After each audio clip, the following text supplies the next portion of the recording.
to Nancy so you all can get started. So this virtual class with the Grand Marais Art Colony is part of what we call our Artistic Appetizers series. They're all virtual mini classes designed to sort of whet your artistic appetite. My name is Jacqueline Jensen, and I am the program manager at the Grand Marais Art Colony. I'm going to be your virtual host for today's session of this abstract painting with acrylic class with Nancy. And a little bit about the Grand Marais Art Colony, if you're unfamiliar with us.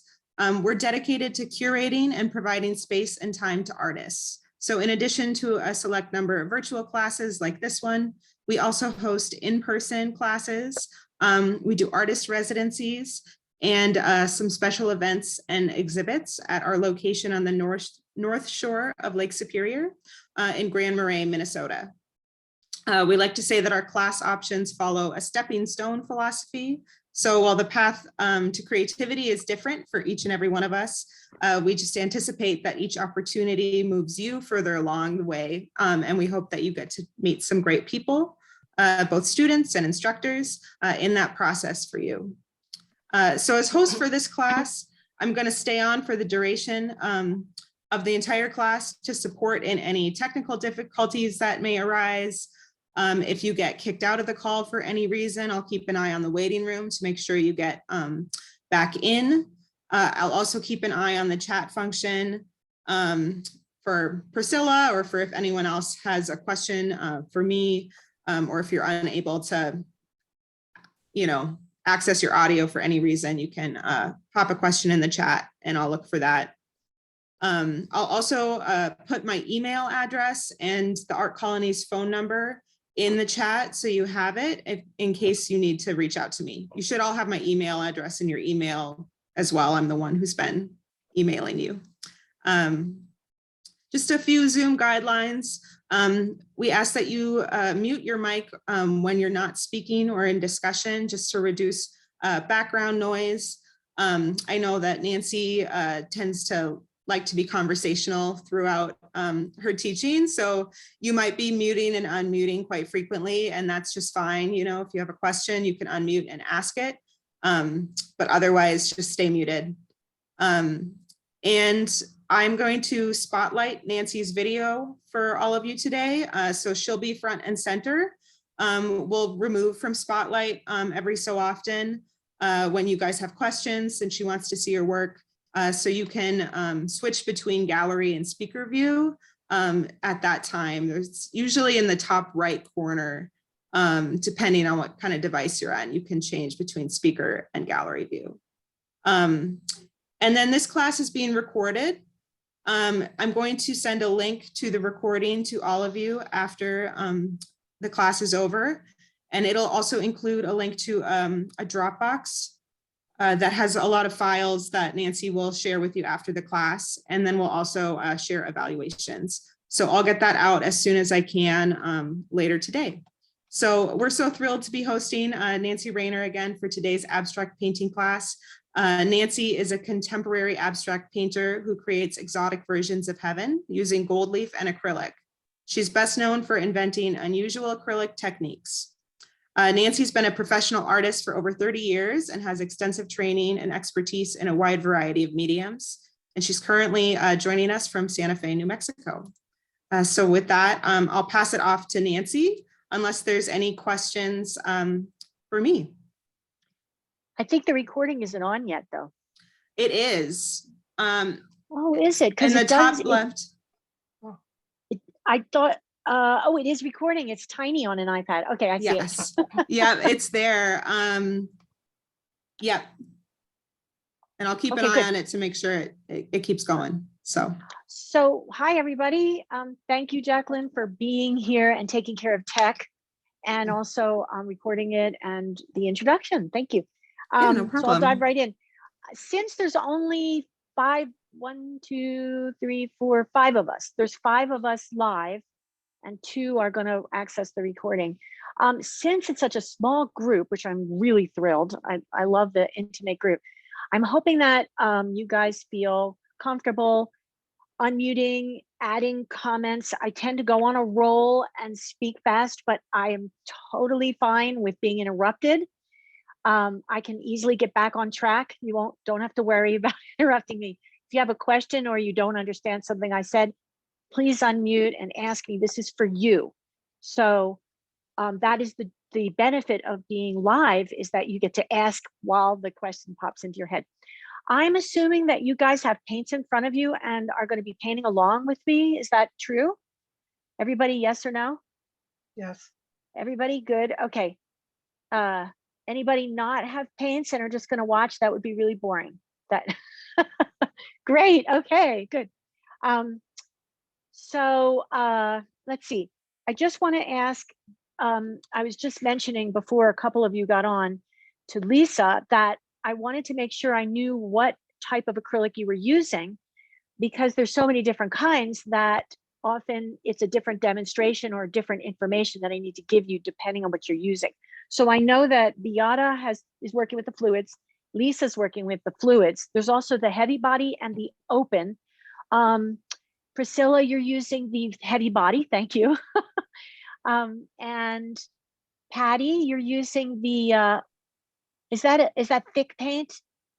It's a thick paint, the heavy body. So we've got, I'm gonna write this down. Heavy body, and then Robbie, what are you using? Today I'm using heavy body. Heavy body, okay. I don't know if you need me to watch you paint, but you could flip your, you could put, I only see the top of your head, if that's a problem. And let's see, Patty's working with the heavy body, yeah. Okay, so I'm gonna be demonstrating with open paints. Mostly I have heavy body and fluid here. If there's something I'm doing with the open, it's like almost like working with 3 completely different paints. So I want you to, oh, I see the chat pops up. I just got a chat. Thanks, Jacqueline. No problem. So my setup for the open is going to be different than, so I think when we start painting, I'm going to talk about different setups for the heavy body and the fluid. Again, ask me questions. Okay, so the first thing I'm very excited about abstract. I've been thinking a lot about it and reading some really fascinating new books that I'm going to share with you, because I think that abstraction is more intelligent, I want to say, more intellectual. It brings up a lot of things that realism doesn't. I think realism is great too. There's so many different styles we can use. I'm not negating any other styles, but abstraction seems for me to be the most inspirational in terms of all kinds of things. So before we get into defining abstraction and more about what I have planned for us, we need to actually put on a background or a color on our board. Now, I'm suggesting working on an 8x10. This is an 8x10 surface. Does everybody have something small? Because this way we can go through a lot of processes, even though some of us may not like working small. Priscilla, what do you have? Do you have something small in front of you? Let's see. That's great, yeah. And then Priscilla, you want to take a spray bottle and spray the back at some point, and it'll get that dent out of the canvas. What do we have? Robbie, what do you have? Okay, that's good. And great, Patty. Okay, Lisa, you got something small 9 by too, right? 12. That's good, yeah. The idea is that we only have 3 hours, and I want to go through a lot of different concepts about abstraction. So it's really, the idea is that I want you to feel a whole new way of thinking with abstraction, rather than the goal being a finished painting. So that's why we're working small, is we can at least get far on this piece. How many of you are already painting in abstraction? You can unmute. And so Patty's already painting in abstraction. Anybody else? I You am. consider Sort of. Robbie's painting abstraction? Beata's painting abstraction? Lisa, you said you were doing realism now, but Somewhat. a little of both. Yeah. Priscilla, have you been working with abstraction at all? No, so it's new. Okay. Is anybody a beginner with acrylic? Anybody a total beginner with acrylic? Okay, everybody's familiar with acrylic. This is great. All right, the first thing we need to do is we need to get rid of the white. We don't want to start with white. So I'm going to give you a couple of tips, but we're going to be basically just putting color on this. And the reason is that then it'll dry while I'm talking about abstraction, and we'll get into a conversation, and then it'll be dry when we're ready to start working on it. So a couple of things. We don't want heavy texture on this. For this, again, there's no rules in painting, but I'm going to give you a couple of suggestions for this background that'll help the process that we're going to go through today. So texture is not going to help. So try to keep it somewhat smooth. Fluid by itself is going to have a little brush stroke, and that's fine. You guys with the heavy body, do you have some cups and lids that you can put your heavy body in? Little cups you can put the heavy body in and mix a little water in with it to kind of bring down that texture, because otherwise you're going to have a lot of texture. The other thing is we need to have it dry quickly. So the thicker you put it on, the slower it's going to dry. So we don't want to necessarily make washes and watercolor dilutions. We want a nice color on here. The other thing is we want, so here's some examples, backgrounds. I know none of you are beginners, but what the hey, we're just, a solid color. Here's a gradation. It could be a gradation. Here's like a bunch of soft color brushes. If you notice, everything is light or bright. We're going to be adding shapes to this in hard edges. Then we'll soften them later, but we don't want a hard edged, we don't want a grid or something, a landscape. We don't want anything that looks like a picture. We just want color. This is what I'm going to use. I painted it ahead of time. It's just a lot of light, pastel-y colors, kind of all brushwork together. So this is what I mean by soft edged. So go ahead, if you feel comfortable, go ahead and switch me back, Jacqueline, just so I can see what everybody's doing. Does anyone need a demonstration, or you guys pretty much just a simple step, right? Does everybody know the difference between the synthetic pigment paints and the non-synthetic, the natural versus the synthetic? And is there anybody, raise your hand, that doesn't know about that? Okay, good. I'm just going to suggest one thing. You guys can keep painting, but for those of you that don't know the difference, it's a really big thing. Here is cadmium red and here's quinacridone magenta.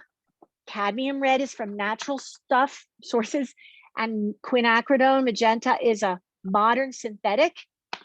And all I'm going to show you is that one is going to brush out smooth and one's going to brush out streaky unless you add a little white. That's all I'm going to show you. So if you know this trick, you don't have to watch.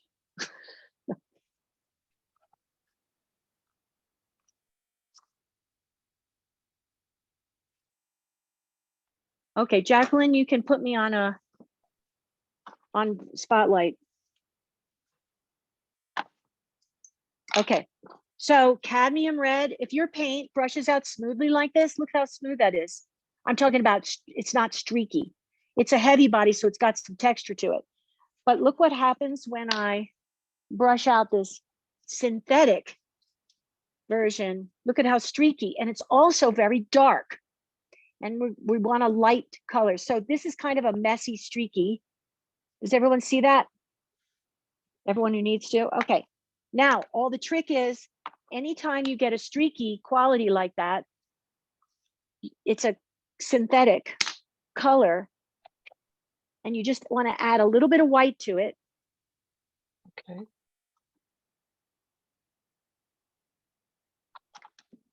So for those of you that get streaky colors sometimes, that's because it's a synthetic color. This is the same. Now, these synthetic colors are very dark when they go on thickly. Look how dark that is. But look what happens when I add a little bit of white to it. It kind of pops it. It brings out the flavor of the color. Now it's really bright. And it also is going to brush out really smooth, just like one of these mineral colors. So just want to let you know. Okay, put me back on, Jacqueline, put me back on the group. That makes sense to everybody? The modern colors are Yes. streaky, unless you add a little bit of white. They're also very dark. Okay, so everybody Never knew doing a that. few more minutes. Yeah, with color mixing, it's really important to know that there's a big difference between these two types of paints. The modern colors, they're called modern or synthetic. They're all the quinacridones and phthalos, and there's some other ones too. Most of the colors are these mineral colors that are bright right out of the tube, whereas the moderns need a little bit of white to pop them.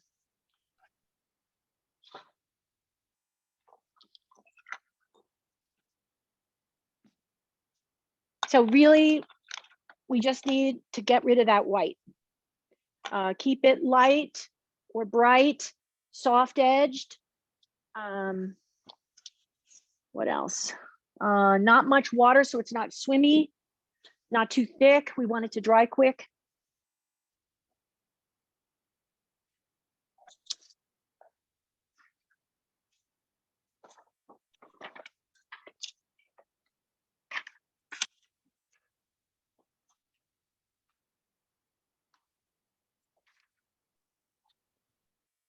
Okay, you guys done? Or no, you still need more time? A little more time. Okay, couple more minutes. If anybody finished, let me see, hold it up. All right, Patty. Yeah, one color is fine. It could be a solid color. You don't have to be fancy about it.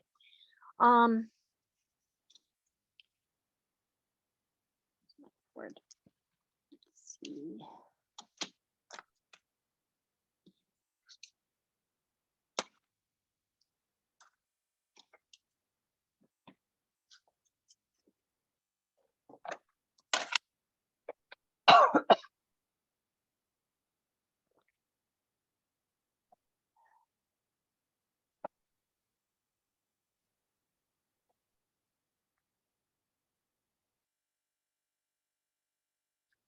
It's like Patty's the only one who's done. Oh. It's all right, Lisa. Nice. Nice gradation, light.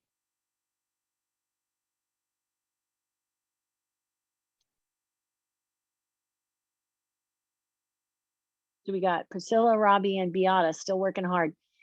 Let's see, Beata, nice, good, yes, great. That's not too thick, right? You want it to dry. Okay. Robbie, great. All right. Priscilla, you got yours? Almost. Okay, almost. All right. So you guys know all about acrylics, so I don't have to tell you things like leave your brush in the water because soap gets it out. This is great. Okay, let's talk about abstraction. Now, you guys signed up for this class and the word abstraction must mean something to you. And I'm curious, what I found is there's no actual definitive definition of abstraction. So anything goes, there's no wrong or right answer. But what I'd like to know is, I'd like to just get an idea of what you guys think of as abstraction. What's your definition of abstraction, or what aspects of abstraction? Before you answer, hold on, let me just give a little thing here.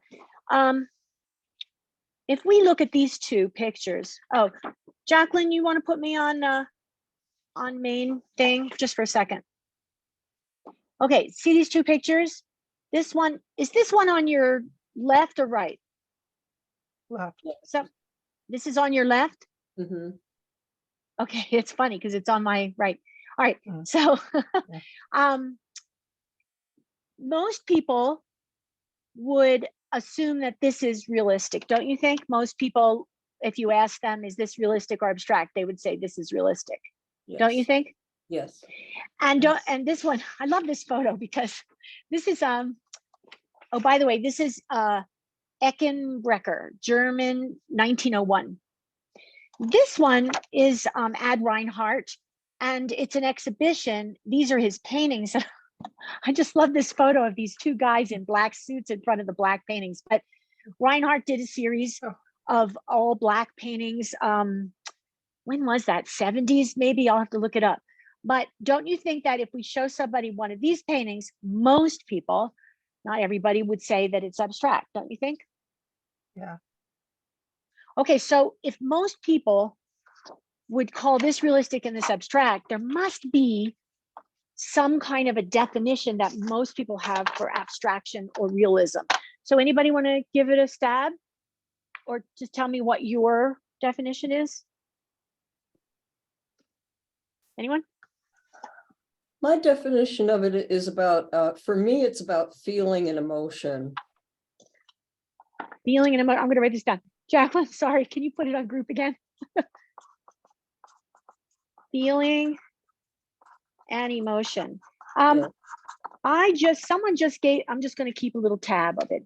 Someone just gave me a catalog on the artist Joan Mitchell, not to be confused with the singer Joni Mitchell. Has anybody heard of Joan Mitchell Yes. Yes. before? Yeah. You know, I mean, she's a very powerful painter. She's a very good painter. Someone gave me a catalog for her show. I don't usually like reading catalogs, but for some reason, this catalog was very well written and interesting. And she was around the 70s, I want to say 70s. I should check. But she said she was quoted in the catalog that her work is about feeling and emotion. That's it, nothing else. And she's part of the abstract expressionist movement, which was about mark making to be a response to their own person. They wanted to respond to who they were inside, and it's abstract expressionism, their expression. So feeling and emotion is a good one. Anybody else want to add to this? Anybody have a idea of what, Lisa? I think of it as shapes and composition, maybe geometric. Yeah, I think what it sounds like to me, so we got that on there. It sounds like to me that if someone's looking at a painting and they're more aware of these, then it's going to be more abstract, because even a realistic painting has shapes, geometry, and composition. But if this is the main attraction to a viewer, then that I agree. Yeah, the aesthetics, we could say the aesthetics. Anyone else want to add something? Arbitrariness. I'd say it's, sorry, Oh, sorry, Robbie, go ahead. freedom of expression. Freedom of expression. I like that one. That sounds similar to what we were talking about with feeling and emotion that the abstract expressionists were doing. That's good. Beata? I said arbitrariness, that you put things together that may not make a lot of sense. So something maybe about the irrational, maybe. So arbitrariness, I would say. Arbitrariness. Arbitrariness. Of course you would do that. Beata's is a writer and instructor, professor. She's a professor of writing, so she's going to give me hard words. Okay, arbitrariness. And what else did you say? That it didn't have to make sense. Right. Is that what you said? Yeah. I'm just putting not sense. Okay, and then let's see. Priscilla, do you want to type yours in? Do you have anything? You don't have to, but if you have something you want to add, you want to type it into chat and Jacqueline will yell it out. You're okay. I love hearing what people, this is how I've been teaching for so long, and I ask people and people come up with all kinds of things. If you look it up, abstraction and realism, there really is no definitive answer. So everything that you're saying is valid. I mean, and you're the painter, so it's got to be valid to you. If you want to paint abstractly, you have to come up with your own definition. Let's see, Priscilla's still typing something. I want to hear yours.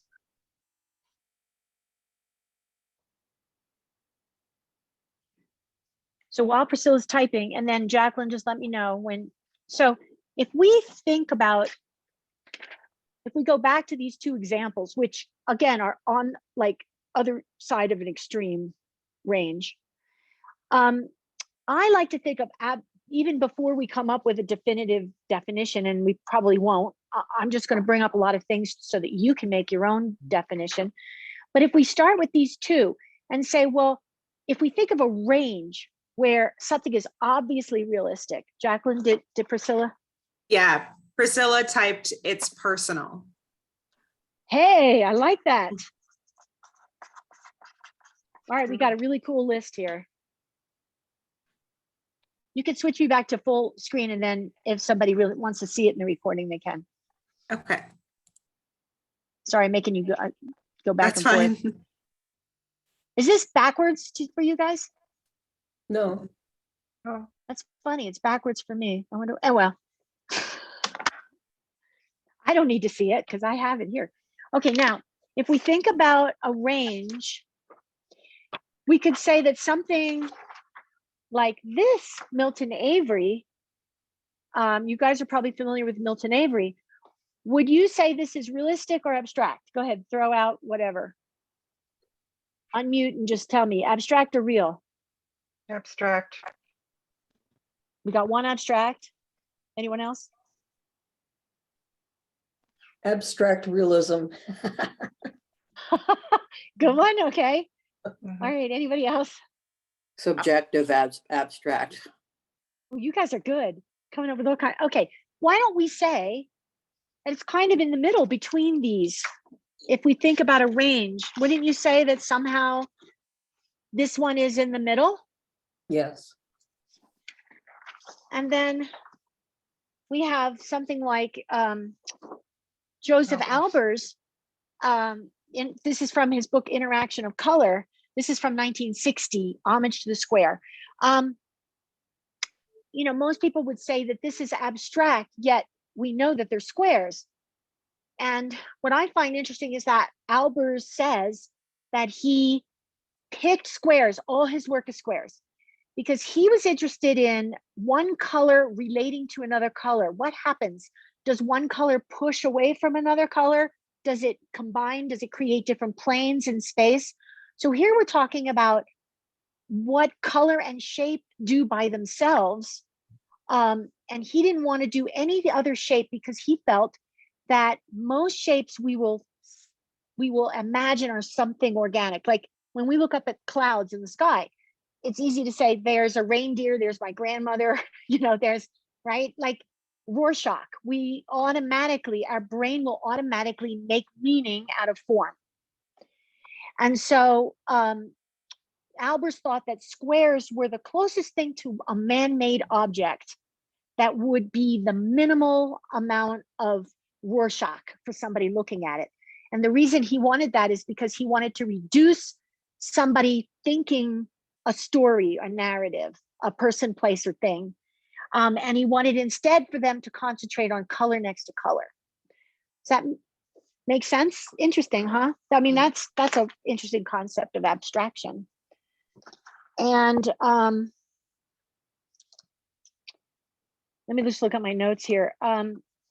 One thing something else I want to say about having to come up with our own definition of abstraction without anyone else agreeing with us is that since we all will look at clouds and create meaning, we will look at an abstract painting. If we create something that we think is abstract, guaranteed there's going to be a handful or more of people that can see people, places, or things in there, because that's what our brain naturally does. So abstraction is really in your own mind. You got to be willing to create abstraction and know that other people are always going to be coming up with something that they see. It's just a natural human response to looking at something. So we have no control over how a viewer sees our work. So, okay, covered that. Got all my notes here because it's so early for me. It's like I better have notes. Okay, so again, I like this idea of a range where we have realistic on one side and abstract on the other. So there's nothing like, is this abstract or is this real? We can't really say that anymore. What we could say is where does it fit on the scale for us? Is it more towards realism or more towards abstraction? That I think we could do. So I came up with 4 ways of defining where it is on this scale between realism and abstraction. And this is one board that I'm going to be sending you in a PDF. Can you guys see this? All of this stuff I'm going to be sending you, all my boards that I hold up is going to be in a Dropbox folder for you that Jacqueline will send you at the end. So here's my 4 ways. So the first one, so it's realism versus abstraction. Here is the range. How do we define the range? And I just came up with this, but you can disagree or agree. Again, it's ideas of where we're fitting our work into that scale. The first one is ease of recognition. And I put easily defined on one side versus ambiguous on the other. So what I'm thinking is that easily defined on one side versus ambiguous. Easily defined is for me closer to a photograph. It resembles our physical world. It's easy to identify a person, place, or thing. That is realism for me on one of these 4. The ambiguous, which is Beata, you had talked about that using that word, not arbitrariness. I think somebody else said, anyway, ambiguous, it encourages the focus on design, color, and mood instead. And that's what one of you said, shapes, geometric composition. That seems similar to that. So first thing is the ease of recognition. What are we looking at first? And this again is the viewer. If the viewer is going to, so when we look at our work while we're painting it, if we step back and look at it, we could say, if we look with objective eyes and say, what would a viewer first see? Would they first see a person, place, or thing? Or would they first see design, color, mood? The second thing is viewer interpretation. So the first one was more, what is the viewer noticing first? And this is the view, how the viewer interprets it. I've got more detail on one side and less detail on the other. So the more detail would be showing, the more detail you put in, the more controlled the viewing experience. And it's also, you want the viewer to see close to what you see as the artist. Less detail is when, like the Milton Avery, if we look back at this Milton Avery, where is he? Come on, Milky. There he is. We look back at this Milton Avery, look at the lack of detail in there, but he still put enough detail that for him, he wanted the viewer to recognize the person sitting in a chair. That's what I see first. But yet there's a lack of detail. So we don't really know what the face is. We don't know what emotion they are. We can't create a story or a narrative. We can, but it's going to be our own interpretation, not specifically the artist's interpretation. So Milton Avery might have had a very specific story in mind, but by leaving some of the details out, he allows the viewer to create their own story.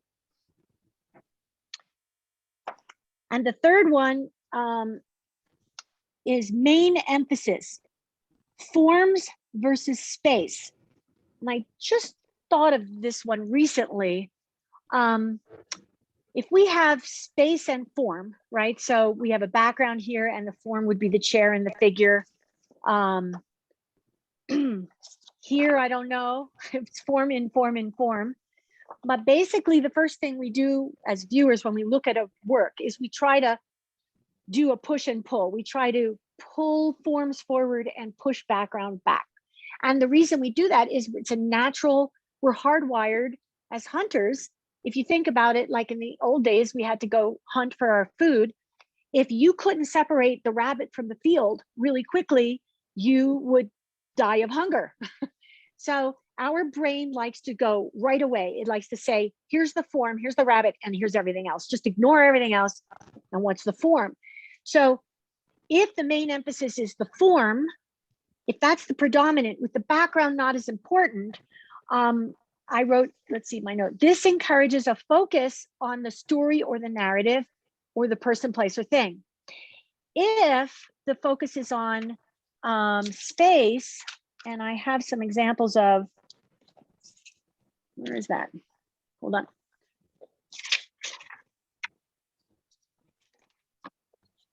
Some Asian work here. Here's an example. Here's a painting. Here's a form, but look at how much space is left. And here we have forms, but the space, we're kind of looking at the space with an equal value of the forms. And in that case, when we emphasize the space versus the form, that's where I think more of the emotion can come up for a viewer. So the first response might be emotion if the painting has more about space than form. And then I have the last one is first impression. A lot of these overlap. First impression, narrative or feeling. When we look at it, does the first thing that comes to mind a story, or does the first thing that comes to mind an emotion? Any comments about this? So this is just my 4 ways of, again, there's nothing definitive, black or white, like abstract is always this, realism is always this. But if you have a painting and you look at these 4 ways of analyzing it, you can kind of say, is it more on the abstract end of the scale or more on the realistic? Anybody have a comment?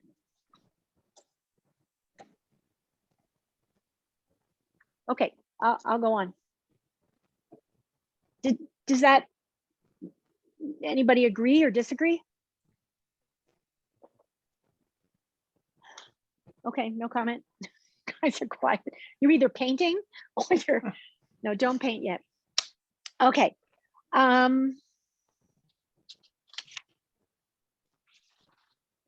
Next notes.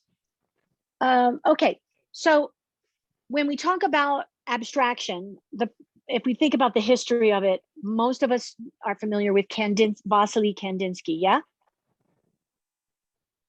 Is that? Yeah. Switch me to group view. I love the conversation, but it's hard when I'm just looking at myself. Most of you know Kandinsky? See, now I can see Yes. you nodding. Okay, great. So before we talk about Kandinsky, has anyone heard of the real founder of abstraction, which is a woman? And we're not surprised, are we, that she is not in our history books? Is anybody familiar with Hilma af Klint? Good. All right, Patty. No, Robbie. Wow, you're in for a great treat because boy, is she interesting. So I have her book. Oh, here it is, right in front of me. I'm always looking for things and they're always right in front of me. Let's see. Oh no, where did it go? Oh, here it is.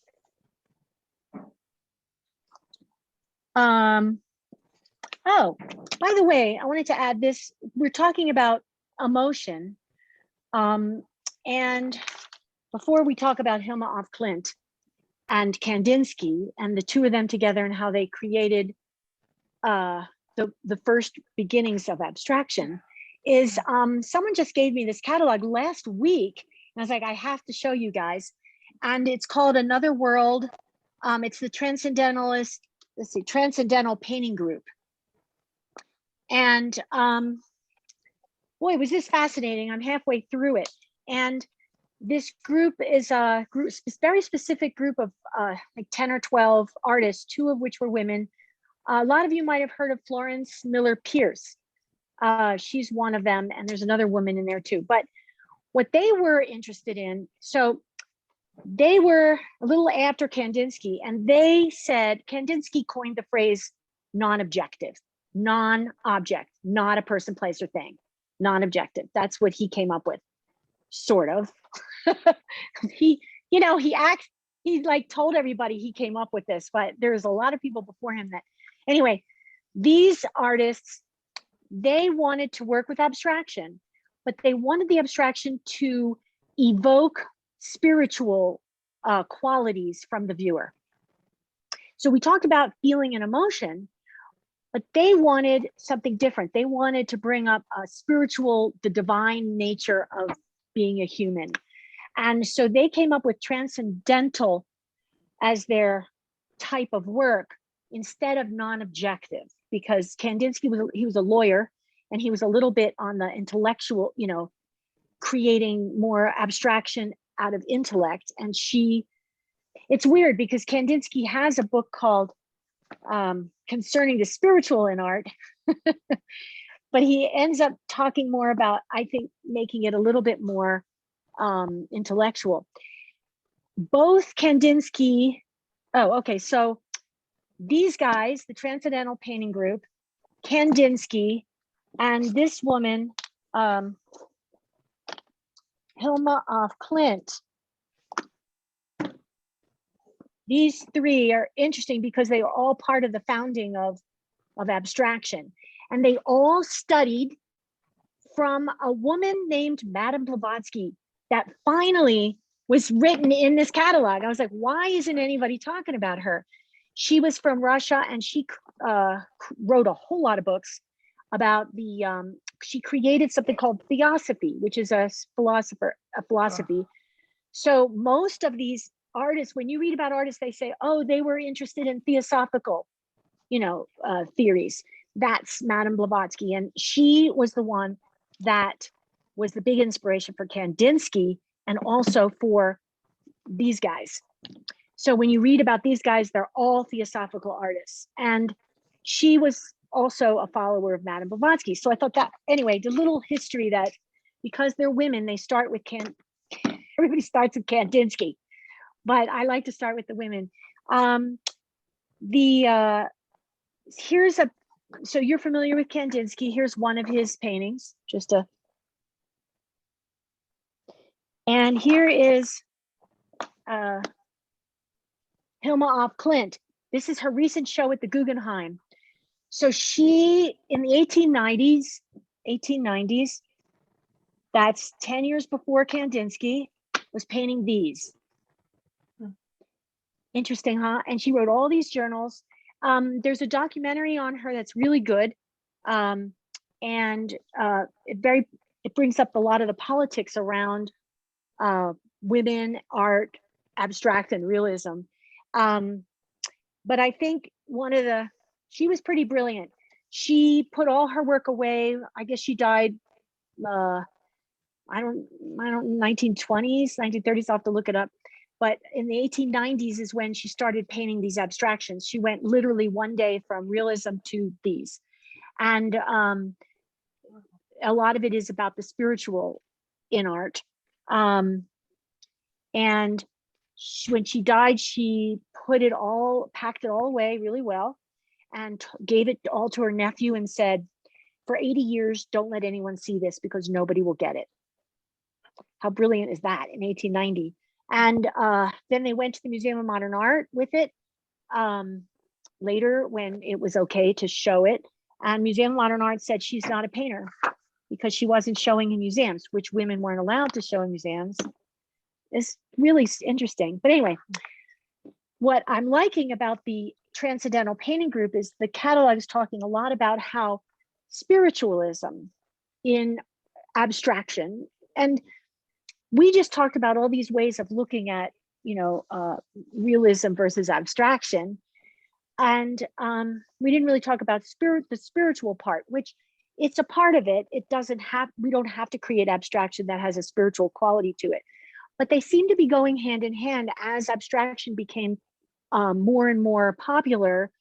The idea of spiritual, creating artwork for a spiritual reason, spiritual nature, also followed that. So I just wanted to throw that in there, that it's all part of the history of abstraction, and that there's a lot of artists that were working spiritually, and a lot of the history books took out the idea of spiritual because they thought it wasn't in style. And I think that might be, even though Kandinsky wrote this, because he made it more intellectual, I think he made it more popular. Okay, so Kandinsky, here we have Kandinsky. Kandinsky, and especially in this book, came up with his theory, his way of painting, which was non-objective, even though I see all kinds of things in these, you know. He says no object, but I still see, but that's okay. That was way back 120 years ago. And we've gone farther from that. But one of the main things about the spiritual lists, the ones who were interested in the spiritual nature, was the geometry. That each type of geometry created a different vibration. It created a different quality of the divine, if you will. So Kandinsky came up with this pretty cool way of looking at painting. And he said that, where did I put the, hold on. Here we go. He said,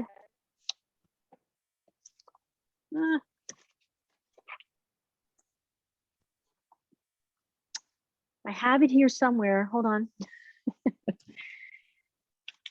It must be in this. Oh, here it is. In front of me again. Just if I'm looking for somebody just tell me it's in front of me. Okay. So Kandinsky came up with this theory that color has, well, actually, he didn't come up with the theory. Like I said, he put it together in a good way, that color evokes emotion just by itself. So just a little bit about Kandinsky, interesting story. Maybe you guys know if you've read about him. He was a lawyer, as I said, in Russia. And the story goes that he went to a concert and he's sitting there and really enjoying listening to all the music. And then from the concert, he went over to the museum, local museum that had a current show on Impressionism. That's what was happening right then. And this is an Impressionist painting. So this is what he was looking at in the museum. And he said, wait a minute, why can I listen to sounds that have no relationship to doorbells and people's footsteps, you know, something real, and I can get all this emotion? Why can't painting do that too? So he said that he wanted to have the colors he wanted to replicate the orchestra experience with paint. So he quit his job as a lawyer and just painted. And he associated every color to a sound. So he said something that like a bright yellow was like a canary, shrill canary, and blue is like a bass note. So we don't have to agree with Kandinsky, but it's a kind of a cool concept that every color for him had a sound, and he wanted to put an orchestra on the canvas. Then he said, well, color just isn't by itself. Color has a shape. Color has shape. So if you change the shape, you change the sound. So if you have yellow as a shrill canary, if you put it in a triangle, it makes it even shriller. If you put it in a circle, it makes it softer. So here we have the bass note. I probably should have switched these and made, I just realized I just painted them just for illustration, but so you can make this less shrill by putting it in a softer shape, like a circle, and you can make it more shrill or more resounding by putting it in something angular. So that's what he came up with. And I thought, let's do that. Let's do Kandinsky's idea, but with contemporary take on it. So that's what we're going to do with our backgrounds. Let me just make sure I covered everything. Let's see. Got that. All right, so we're going to do basically a color shape abstract exercise. And the idea is that by using Kandinsky's method of color and shape, creating a sound, we can also say that a sound is a vibration and it's also an emotion. So we can say color and a shape, we're going to be working with sound or emotion. What we're not going to be doing is thinking of person, place, or thing. Now, our brain naturally thinks of person, place, or thing. How many of you have been painting abstractly and you're really into the kind of a free form, having fun, and all of a sudden you stop and say, oh my God, it looks like a person with doing the Rorschach. Has anybody done that?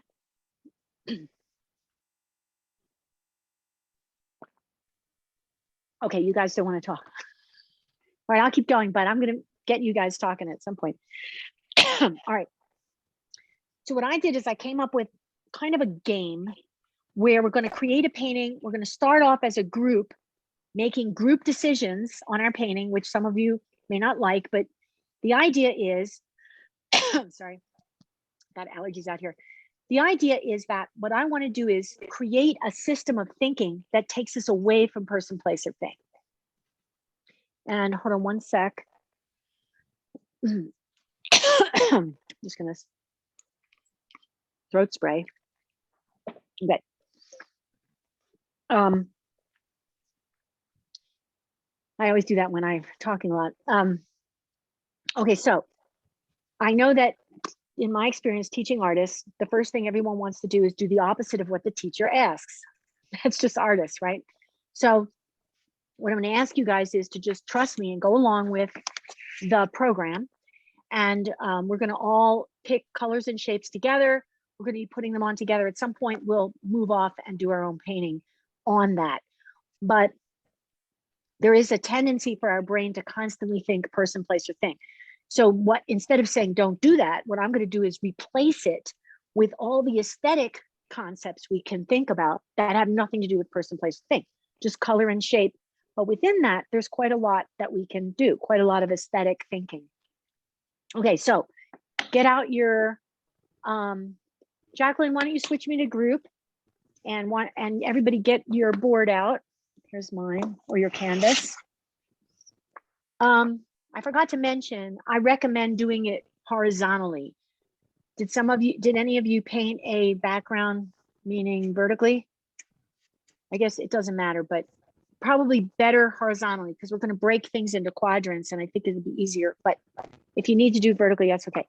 Okay, so put out your board, and I'm going to start us off, and then we're just going to take turns. I'm going to be using the open paint. Can you see these are the open paints here. This is a good time to talk about the difference between, okay, if you're using fluid paints or heavy body, can you guys see my thing over here? Okay. You're going to want to, I'm going to be mixing directly on a palette here.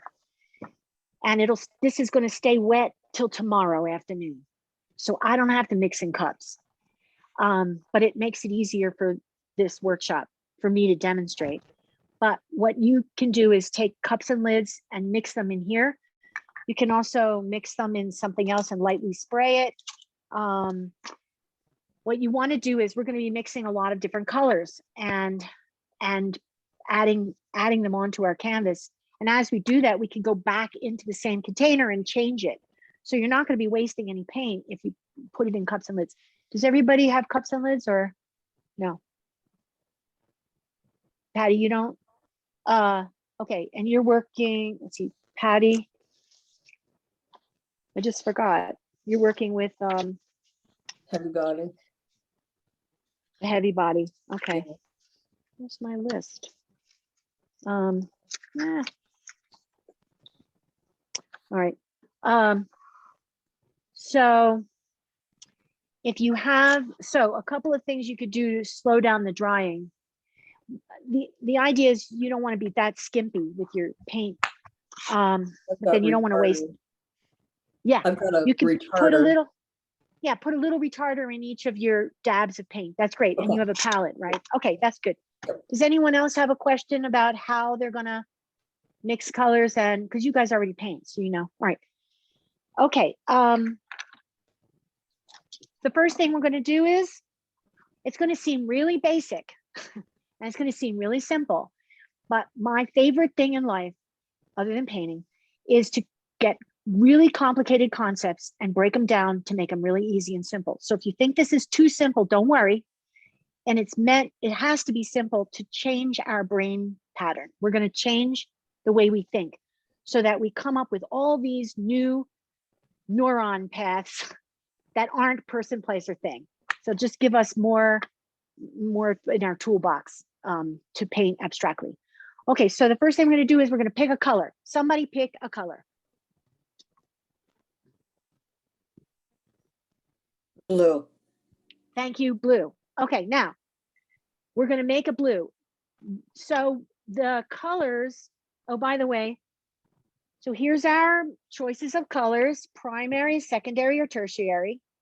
Okay, primary is red, yellow, blue. I know, I'm starting basic. I know you guys know this. Secondary is orange, green, purple. Tertiary is neutral.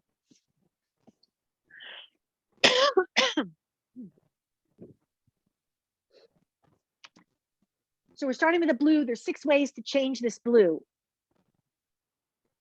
We can make it lighter or darker, warmer or cooler. That would be a purpley blue or a greener blue, or brighter or duller. So, and it doesn't matter what colors you have out, as long as you have a red, yellow, and blue. Just do, we're going to work with the best we can. Now, with blue, we're going to take out a blue. So everybody, I have blue right here. I have 2 blues. I have an ultramarine blue and a phthalo blue. And I'm just going to start with the blue right here. And I want, let's see, Robbie, you're the one that told me about the blue. Do you want it lighter or darker than this? Here's the blue. Okay. Here's the blue. Lighter or darker? Lighter. Lighter. So we Yeah. add what? White. White. Yes, I told you, simple, right? Okay, so everyone follow along. Okay, follow along. Don't hate me yet. This gets really interesting if we start with really basic stuff. Okay, we've got blue and we made it lighter. And now we have this. And everybody's blue is gonna be a little different because we all have different paint colors. But now we have the lighter blue. Has everybody got a blue going? Yep. Everybody mixing a blue? Okay, now, do we want it, what are the other 2 primary colors other than blue?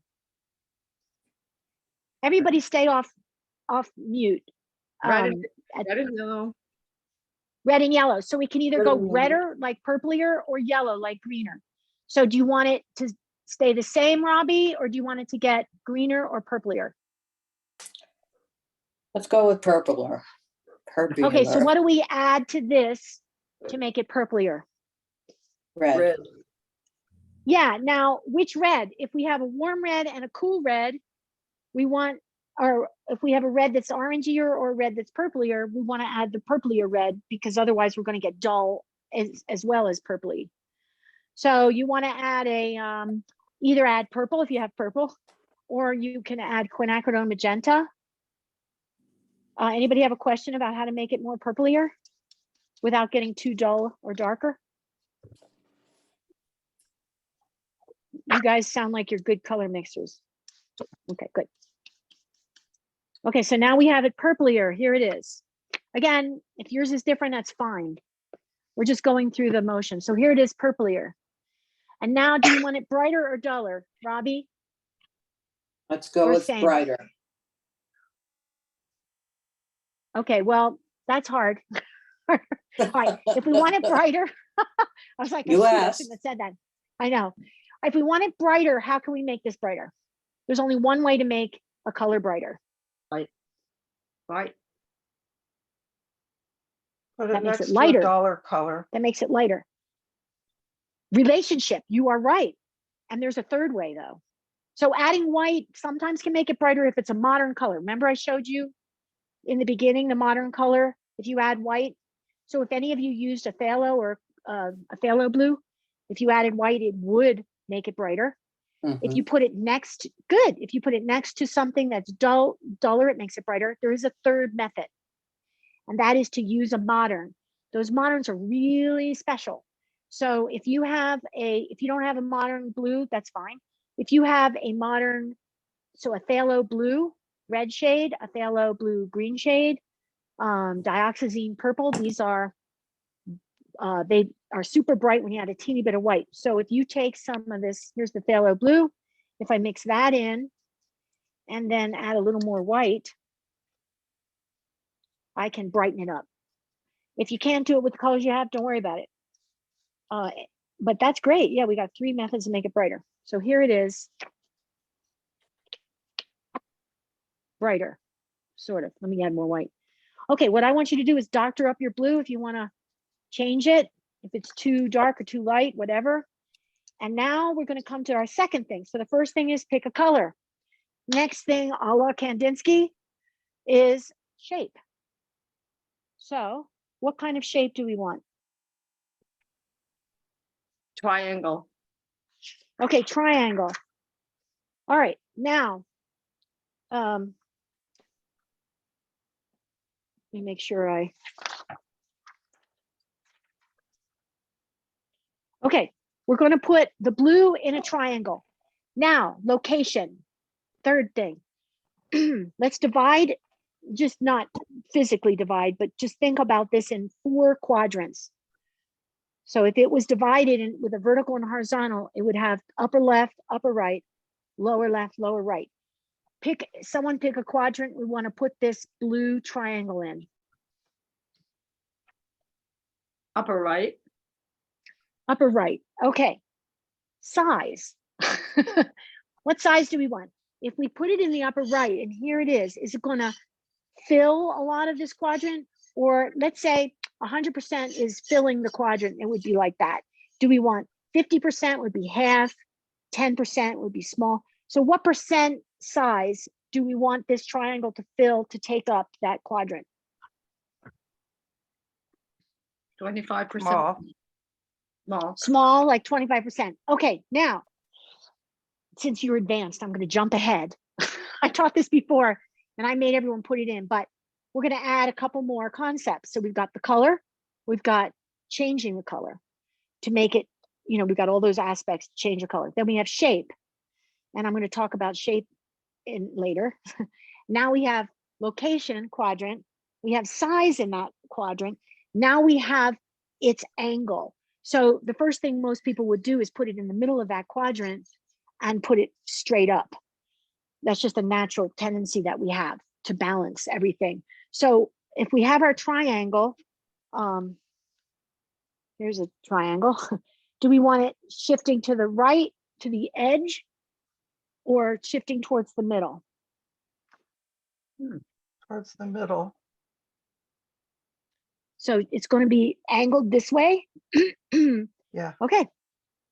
So put in now you can put it in with a brush or a knife. Actually, I'm going to do it with a brush because then I can change it later if I want to. Just looks fun to do it with a. So go ahead and put it in. So we've got the angle, we've got the quadrant, we've got the size. I think I made mine bigger than 25%. So I'm going to take some off.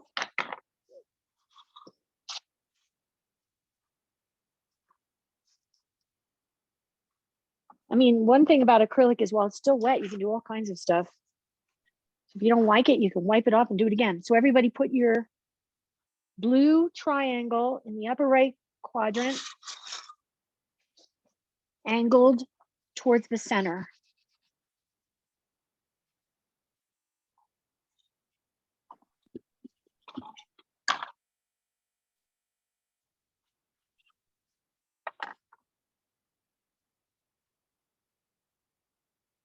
Okay.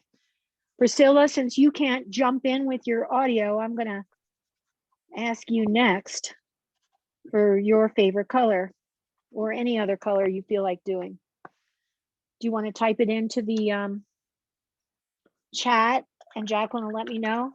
So Priscilla picks the next color.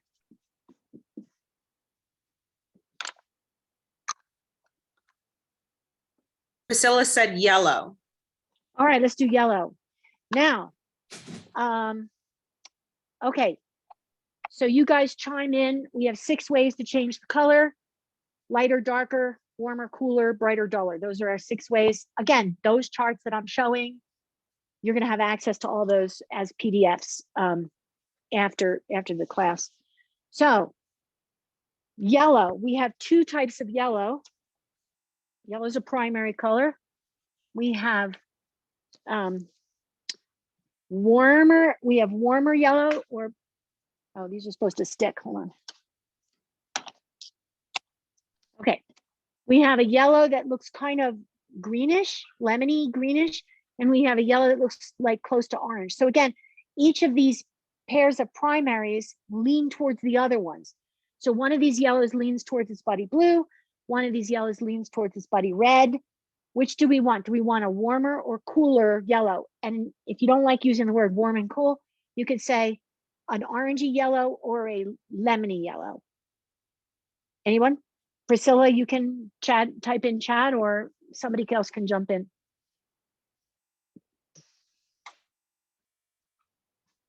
Orangey.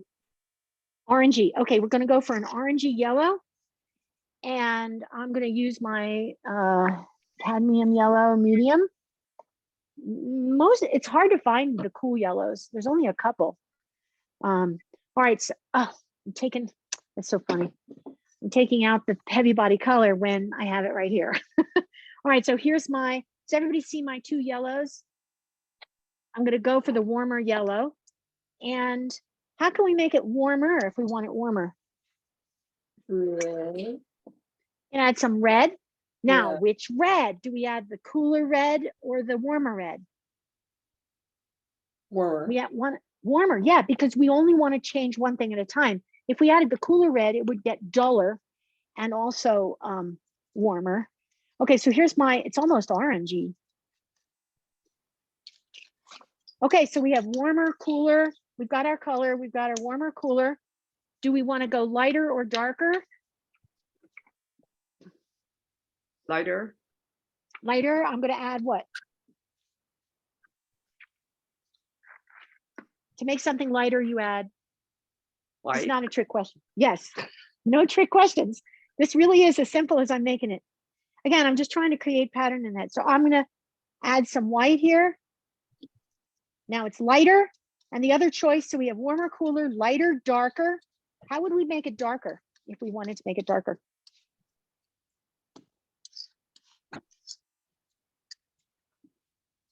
Anyone? You guys, come on. Group experience. How would we make a Black? yellow darker? What was that? Black. Black would make it darker, and also purple, which is its complement. Purple. Ah, yeah. Yeah, here's the difference. If we take black, it turns it greenish. And if we add purple, it actually turns it brownish. Yeah, okay, but we made it lighter. And then the third category is brighter or duller. Do we want it brighter or duller? Brighter is hard because we're starting with bright colors.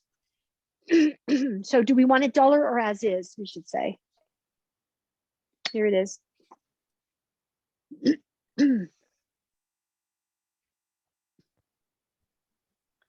Anyone? Mine is Anyone out there? duller already from putting orange in it, putting red in Uh-huh. it. Yeah. So, So- okay, should we leave it as is? Okay, we'll leave it as is. All right, now we come to shape. Now, before you yelled out triangle, and here is a chart on shapes. Again, this is going to be available to you after the class. So what I wanted to say was that it's easy to come up with geometry, and geometry is great, but there's a whole lot of other categories of shapes that we can do. So we have on the top row, we've got basic geometry, two-dimensional, right? Square, rectangle, circle, triangle, star, diamond, oval. And then the second line, we can make all those into 3 dimensionals. So the square becomes a cube, right? And the circle becomes a sphere. And the third is more complex shapes like snowflakes, rainbows. I was just trying to come up with more complex shapes. And then I have other, which is we can do like a brush stroke, a line, or like a puddle or a drip. Okay. So now that we have more choices with shape, what shape should we put this warm yellow in? Anybody? Shape. Circle. Hmm? Circle? Circle? Sure. Okay. Which quadrant do we want? Upper left, upper right, lower left, lower right.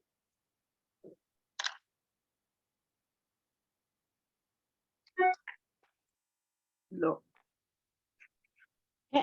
Lower what? I want somebody else to say.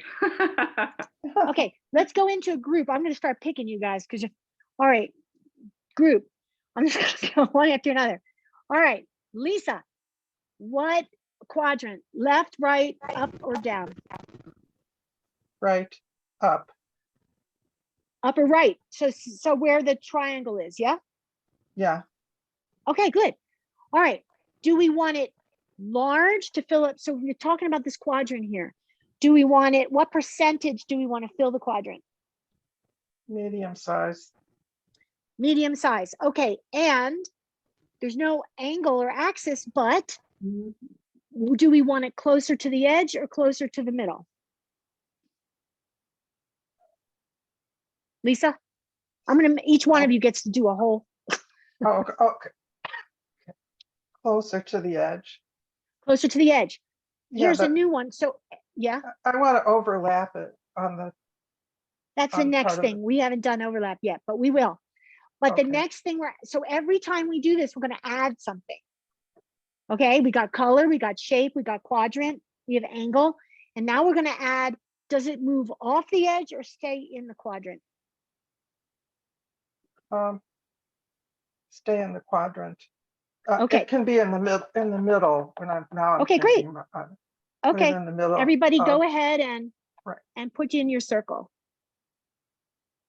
Everybody's is going to be a little different, even though we're doing it as a group.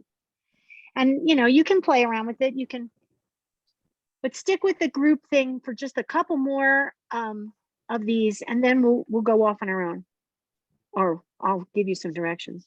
Okay, so we now have the blue triangle and the yellow circle. So go ahead and put that one in.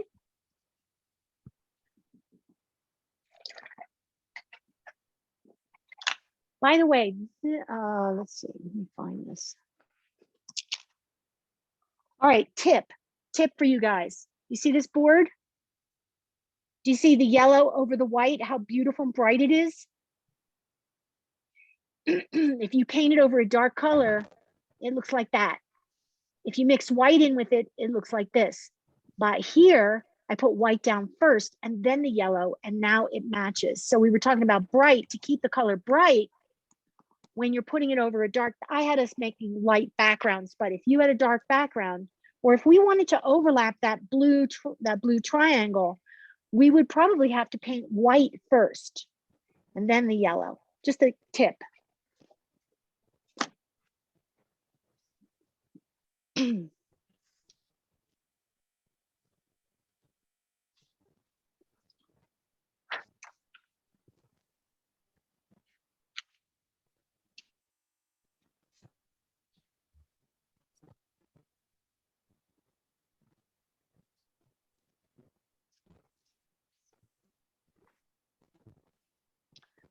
Okay, let's see. Who wants to go next? Patty, you want to go next? We got Lisa. Let's do Patty next. Okay. Patty, so you're going to come up with a color first, which is what? Okay. Let's do, I don't know, pink. Pink. Great. Do you want a warmer pink or a cooler pink? Like a purplier pink or an orangey pink? A purple pink, like I've got a So I've got a magenta here, a fluorescent magenta. ooh, sounds nice. Okay, so I'm using quinacridone magenta, which means I need to add white to pop it. If you're using alizarin crimson, you might add a little bit of white to it. But okay, I've got a light pink here. Is this light enough, Patty, or do you want it lighter? Yeah, that's or good. darker? Yeah, All right. that's All right, we got the color. again, you lighter, darker, warmer, cooler, brighter, duller. Let's make the color the way you want it. Now we pick a shape. Let's pick non-geometry because we have all these. Here's our chart again. Let's do this. You know what? I'm going to make this easier. Let's either do basic 2D shapes because getting into 3D means we have to shade and all that, or other. So we have brush strokes and or organic kind of shapes. Okay, Patty. Okay, let's do an organic shape. Okay, what kind? Just a brush stroke A brush stroke. Great. Which quadrant? in the upper left. Upper left. Okay. Yeah. And is the brush stroke going to move? Obviously, it's not going to fill it because, Yeah. you know, unless we have a huge brush. Just But stroke. do you want it to go? Okay, now, do you want it to go horizontally, vertically, diagonally, or move kind of organically? Horizontally. Horizontal. Is it going to go into another quadrant? Or stop Um, at this quadrant? It can go a little bit into the upper right. Okay. Is it going to go near the top, middle, or bottom of the quadrant? Top. Okay, we've got a top, horizontal, and it's going to move into there. So it's going to hit the blue triangle on mine.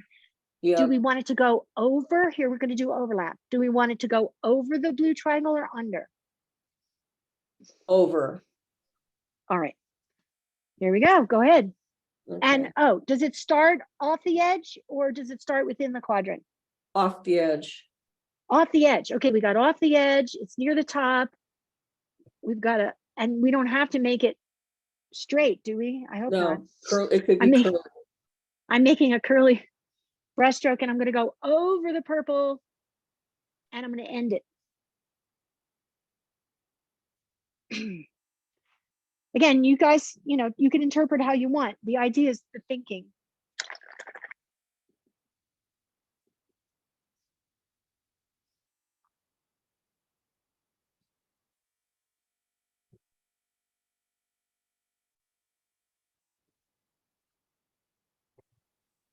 We have one more. Oh no, we have a couple more things to add. So Beata, you're going to be next.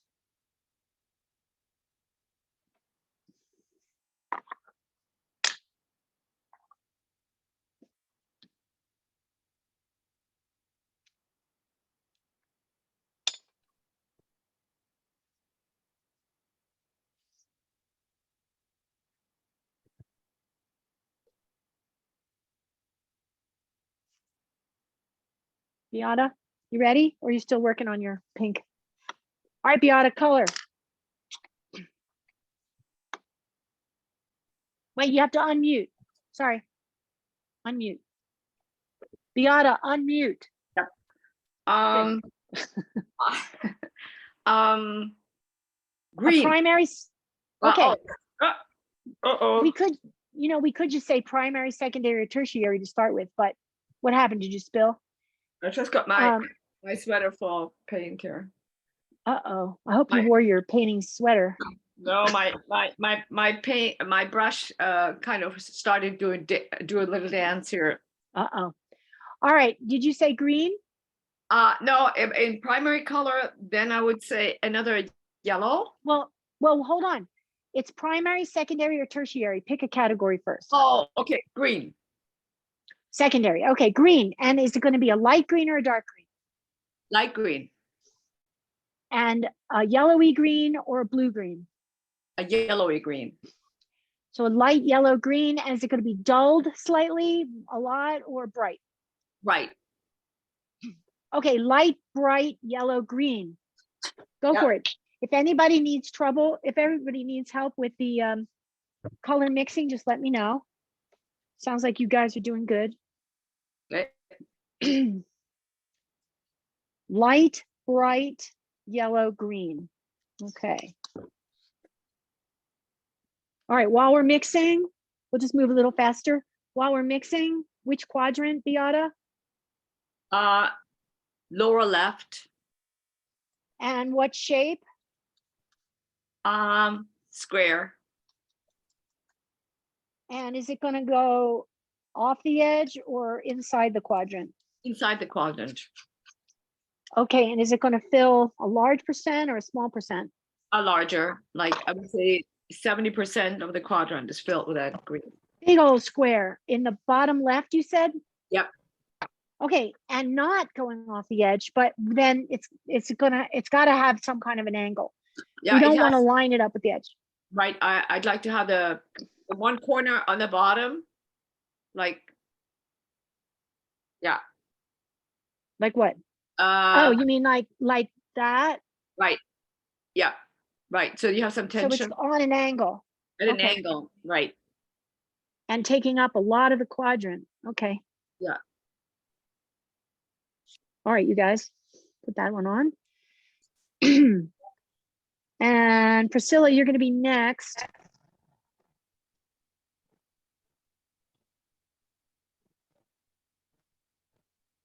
I have an idea. Instead of making you do chat, we'll do number choices.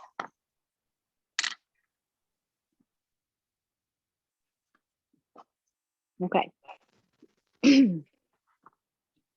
Priscilla, you ready? Okay. 1, 2, or so you can hold up fingers. Primary, secondary, or tertiary? Secondary. Hey, your audio is working. What did you say? It's staticky. I'm sorry, say it again. Secondary.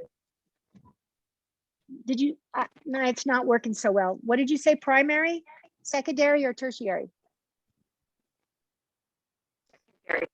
Secondary, okay. It's funny, I can hear little bits and pieces. All right, secondary. Now, lighter is one, darker. Do you, oh, secondary, which secondary? We have green, orange, or purple? Green, orange, or purple? Orange, I heard you. Oh my God. All right, so orange. Do we want it lighter or darker? Or in the middle?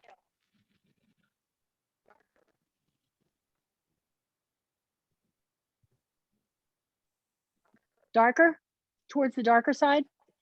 And do you want the orange, right? Did you want the orange more red orange or yellowy orange?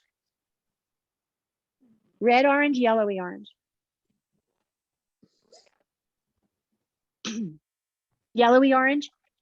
Okay, and do you, oh yeah, red orange, red orange, red orange, and dark, a dark red orange. Okay. All right, everybody mix a dark red orange, and then Priscilla will tell us the quadrant and the shape. Red orange.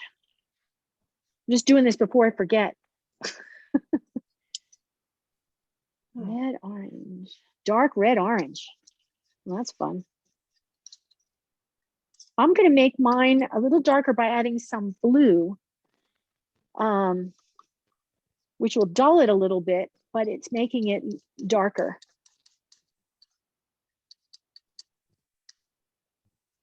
All right. Priscilla, quadrant, let's do this. Clockwise, 1, 2, 3, 4. Which one? 1, 2, 3, 4.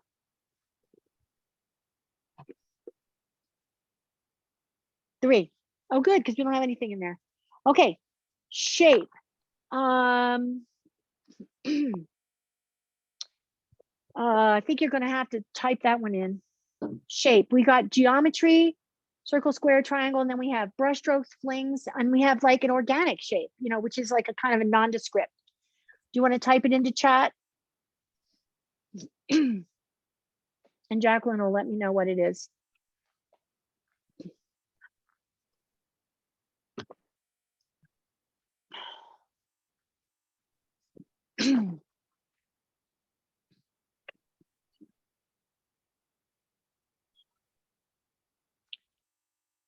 Priscilla said star. Hey, star, nice. Okay, is it going to fill up the quadrant totally? halfway, small, small, medium, big.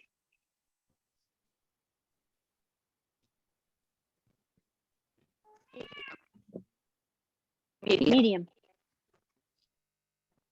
Okay, and Which- off the edge or in. So, you're like, I just learned charades, but with some friends, I feel like I'm like, I was like, charades, right? In the square. Is it going to be inside the square or off?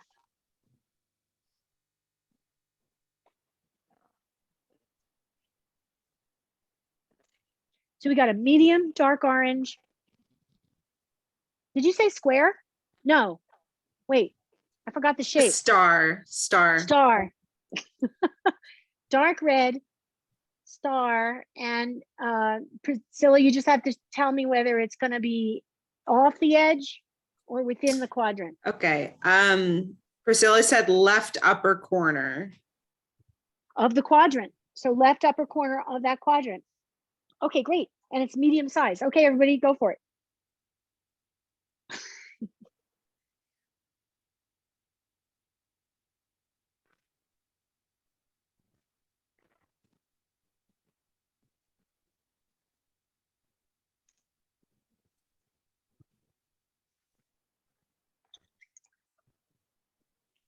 Okay, I'm going to go next. I want you guys still making the star?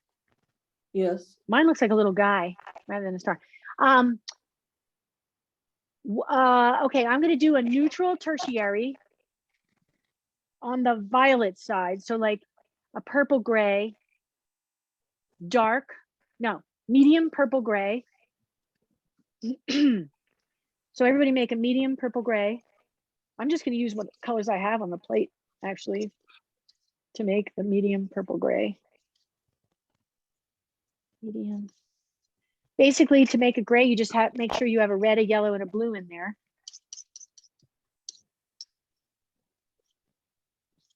So you can kind of take all your colors and put that in.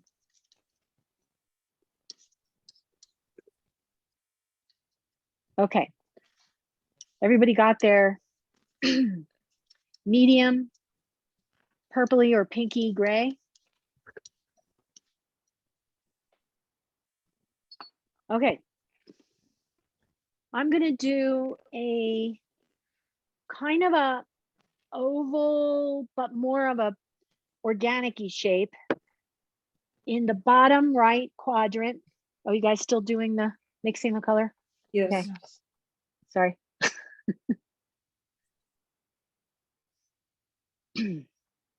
Is that a dark gray? I did the middle, medium. Okay. Ready. Okay, you ready? Good. Okay, so I'm going to do the bottom right quadrant. I'm going to do like kind of an organic-y squiggly shape. And I'm going to have it cut off on the bottom. And I'm going to have it angled like this. So it's going to be cut. It's going to start from the thing. It's going to be kind of a wormy shape, cut off on the bottom on an angle. I'm going to make it a little bigger. Now there's going to be a trick to this one. This one is going to have a soft edge. So we're adding soft edge or hard edge now to the group of questions we ask ourselves. So once you put it on, then we'll deal with the soft edge. Does everybody have the squiggly thing on there? All right, now Right there. this is really still wet because it's small size, and I can now just take my brush, and what I'm going to do is I get rid of the paint and the water on my brush, and I'm just going to go along the edge. Can you blow me up? Thanks. Okay, what I'm going to do is I want to do you see how everything's a hard edge?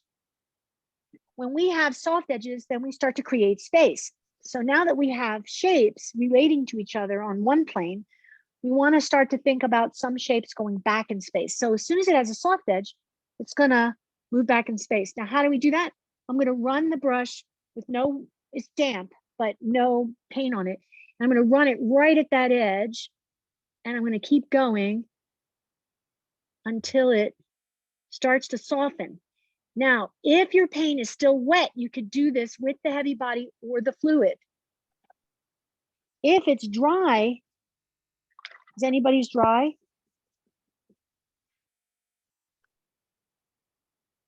Okay, I'm going to show you a couple ways to soften an edge. Is it everybody? I think your paint still should be wet enough to do it, but I'm going to show you how to do soft edge if it dries. So is everybody working on it? Yes. Yes. Okay, let me know when you're ready, and I'll show you a couple of tricks to soften an edge. That's really important. You have to be able to soften edges.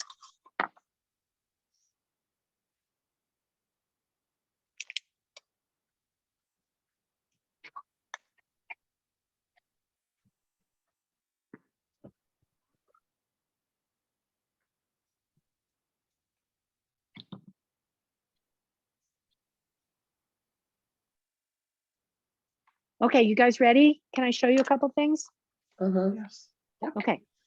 All right, so did everybody get a soft edge? Or Yeah. anybody having? Okay, so it's easy when it's a small and you're doing it right away. But what if you come back the next day and you have a hard edge and you want to make it softer? What can I do? Anybody? Do you guys? Anybody want to? All right, I'll just demonstrate. Okay, now the first thing you can do is you can make a glaze. In other words, a transparent version of that same color.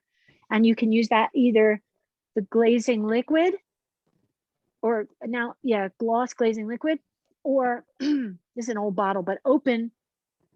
I'm using the open paint, so I can use the open medium, and you can use the open medium with your fluid or your heavy body. You can also use the retarder. One of you has retarder. So if I start with the glazing liquid, whoops, can't see it right there. You can see it there, right? And I take some of the color if I still have it, and I mix tiny bit of color. I now have that same color, but transparent, and I can use that to do like a halo around it. And I can get a little more color. The other method, so that's one thing you can do, is create a transparent version to get an even softer edge. The other thing you can do is you can take the glazing liquid, the open medium, or the retarder, and you can, whoops, put some out plain. Just drop this in the white paint. Take just the glazing liquid and run that around your shape in a halo. It's going to look funny, like a little bit of whitish, but it's going to dry clear. And then you take your color and you move that into the wet, so it's wet and wet. All of these are for heavy body or fluid paints. I don't need that because this stays wet for a while, this paint. So if you come back and you want to soften an edge, like if I want to soften this yellow circle and I have the fluid or the heavy body paints and this is dry, I can take that glazing liquid and run it in a circle around the outside of that. Take some of the color, just a little bit of that color. I can remix it. It doesn't have to be exact. And I can add it into that halo. And I can keep adding that until it looks like it's moving it out into a soft edge. Any questions about soft edges? They're important because they, like I said, create this idea of different planes. As soon as you have a soft edge, it's going to go back in space and a hard edge goes forward. Okay. Switch me to the group again, Jacqueline. Let's see if we have. All right, so we covered a path of thinking that is only aesthetic concepts, a la Kandinsky, but a little more geometry than Kandinsky used. Any questions so far, or any comments? Like, how, I know it's kind of hard working in a group like this, but what I'd like to do is have you guys work on your own. there's a couple more things we could do as a group. Let's do that. And then work on it on your own. And you can, the good thing about acrylic is you can take away shapes, you can add more on, you can completely cover it with something else. So you don't have to stick with something that you don't like on the piece. But what we're looking for is a variety of color, a variety of sizes, a variety of shapes, a variety of how we're using the edge. Are the shapes moving off the edge or on? We want to avoid, do you see how this goes right across the top there? You want to avoid things that are parallel to the top sides. You want to avoid things that go into the corner. So the first thing I would do is I would, on my own, is change this and break it up a little bit. So the next thing, what I'd like to do is to pick one shape that you don't want. And I'm gonna take out just the middle section of this pink stripe because I made it too long and it's too parallel. So pick something that you don't like, you want to take out. How do you take it out?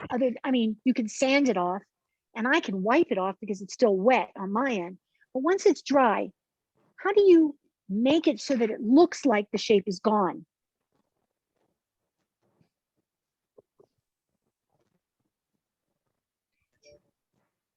Lisa, you're saying, oh. Paint the background color over it.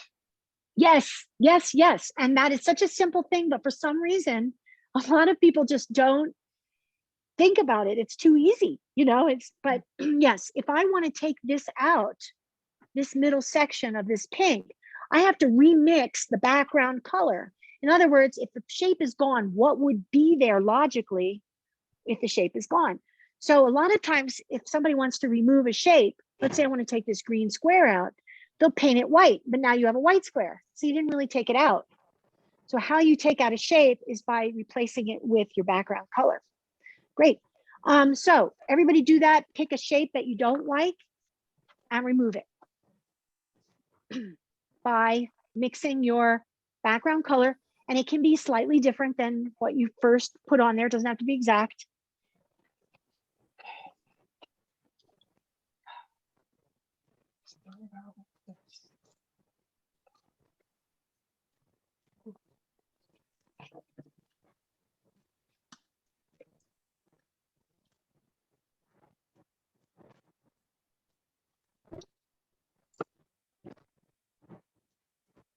If your color is dried up and you need to remix, mix whether, just pick primary, secondary, tertiary, mix it up, and then decide lighter, darker, warmer, cooler, brighter, duller.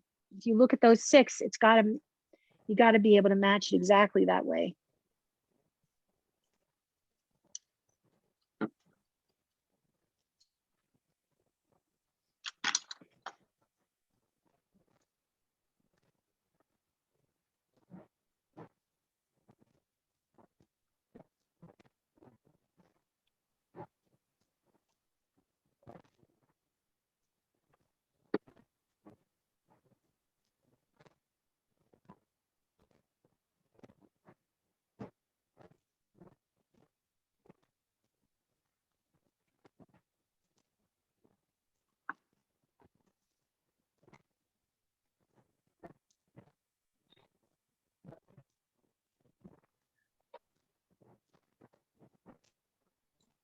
So here's how I changed mine.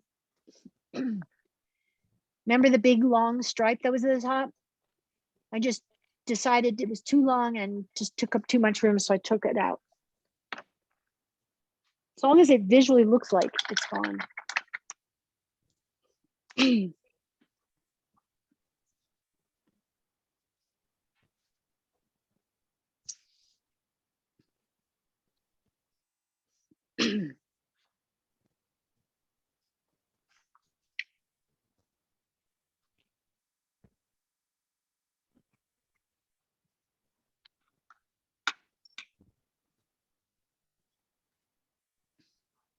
And then let me know when you're finished.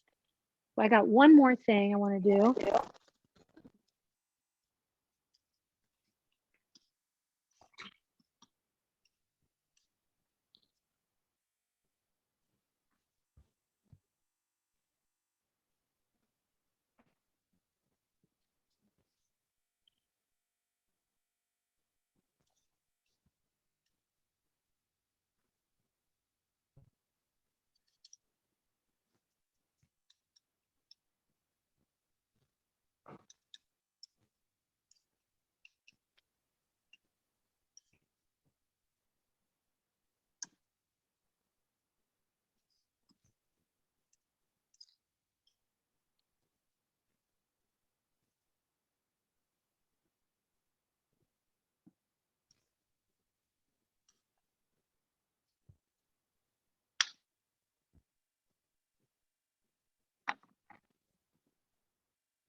I know this is gonna take a little time, so I'll give you time.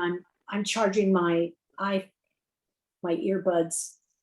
They only last 2 hours, so while you guys are painting, I'm just charging it up. Any questions on this? You guys look like you're doing fine.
When you finish, when one of you finishes, let me see what you did. Taking a shape out. I had 2 that I took out. All right, Patty. Yeah, nice. Good. Oh. Lisa, did you? Yeah, I'm kind of in the process of it, and I didn't like the green box that I made because I didn't like the color. But then Uh-huh. when I started painting over it, I kind of liked the ghost image. And this Yes, is it went back and the stayed. other one too. So Yeah, and I'm glad you brought that up, Lisa, because one of the main thing, like even though we're going in a very specific pattern, color, shape, quadrant, the idea when we paint is to respond to what's there, to constantly respond. The minute we get tired and we're not responding, that's when we start creating all kinds of havoc on the painting. But that's good. Like you make a decision, you put it down and you go, do I like it?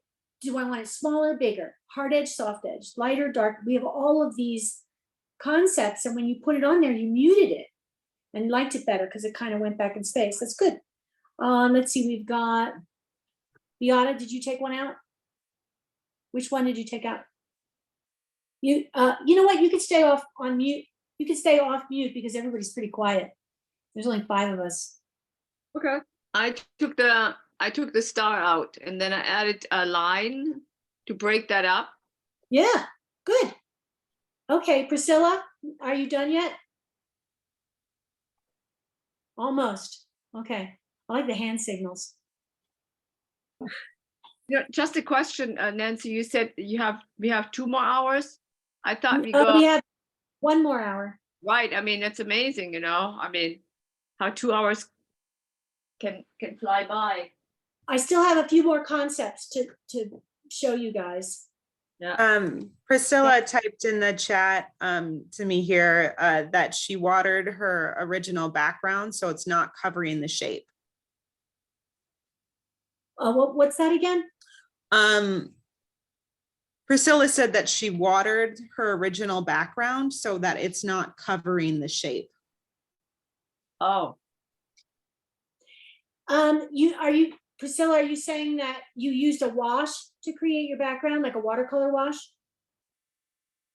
So you need to match those watercolor colors. It's just a little harder. Instead of picking one color in an opaque way to cover a shape, actually you can pick the closest color, cover it, but you can't use water to cover it, right? Are you saying your original color, if it's a wash, you can't use that? You have to actually remix. Let's see. oh, That looks good. What did you try to cover? I think, Priscilla, I'm glad you're bringing this up, because if you ever use washes, like let's say you do something washy, like this, like this over here is washy, let's say. And then you want to cover something over and bring that background back. You have to actually recreate the washy look with opaque paint.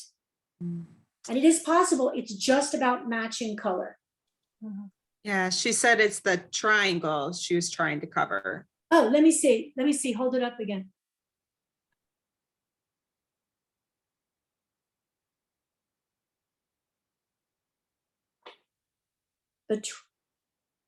And I don't see it. It looks pretty good. Now, here's the thing, is that we're painters. We like variety. So when you cover it and it's a slightly different color, it's okay. You don't want to have to look at your painting like an analytical thing where it's got to be exact, because that's like machine made. So a variety, I actually couldn't find it. I was like, where? I had to look at mine, like, where's the triangle? So to me, it worked. But yeah, if you ever want to, one of my favorite things is doing a wash and then working opaquely over the wash so that I'm not changing anything in the wash except for the quality of the paint. So I have to match the color of the wash, but have it thicker. So I have brushstroke in it. So when you brought that up, I was excited because I was like, oh yeah, but no, you did a great job. It looks good. Adding a lot of water and paint does change the quality of the paint, and you can't always work opaquely when you put a lot of water in. So I'm glad you brought that up. All right, I'm going to take another turn here because I want to bring up another concept. I mixed a white, very warm white. It's I just added some red to the white. So do you see right here? It's slightly off white. I rarely use white plain. So I added a little bit of red to the white, and I'm going to put it on the far left, and I'm going to overlap this green square. So let's see. But what I want to, so I've got the color, and I'm going to just put a kind of an organic-y shape off the edge. And what I want to do this time is I want to change the color within the shape. I mean, shift the color within the shape. So basically we've been doing solid colored shapes.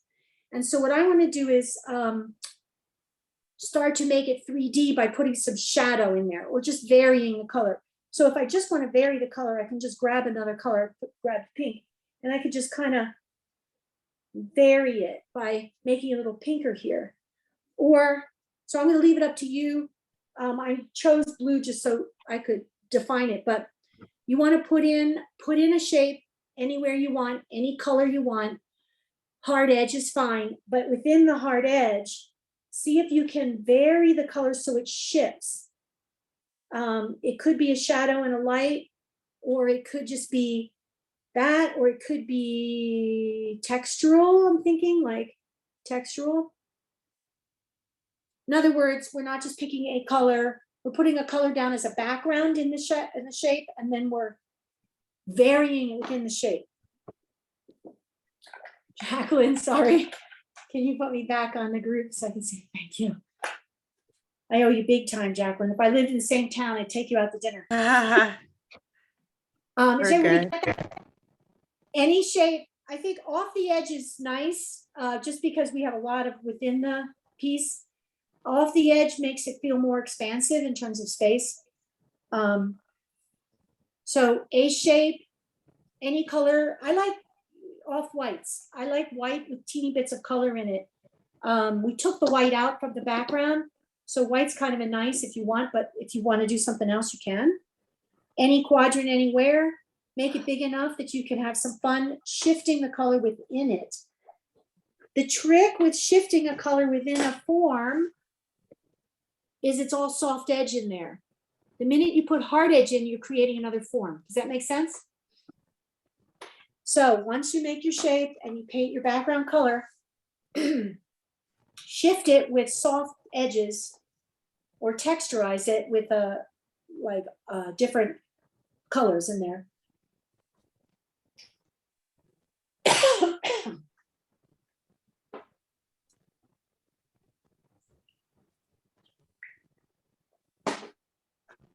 Let me get some water.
When you're finished, no rush. We have plenty of time. When you're finished, show me what you did. I'm just curious. So the idea is that it's not a flat colored shape. It has variety of color in there. When we put a variety of color in there, it sort of takes on the idea of volume, like a 3D shape instead of a flat 2D.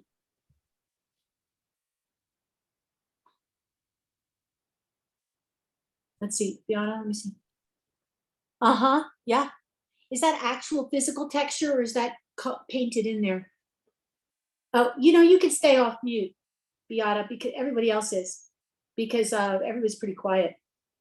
So is it texture with a palette knife? Yeah.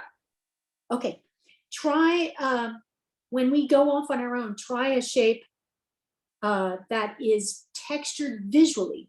There's two ways of creating texture. One is an optical texture, which is, look at this. This is very smooth, but I put different colors in it so it looks texture, looks like shadow and light. But you don't have to do it now because we're going to move on. But I'm glad you brought that up. Two ways. One is actual physical texture and one is optical texture.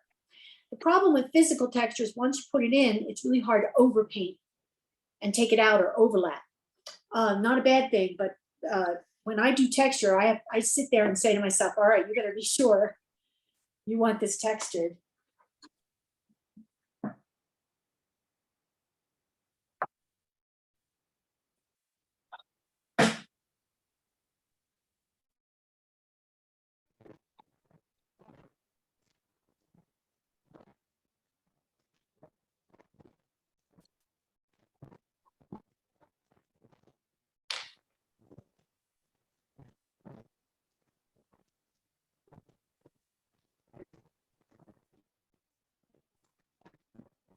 Okay, I have my, let's see, Lisa, you want to hold it up?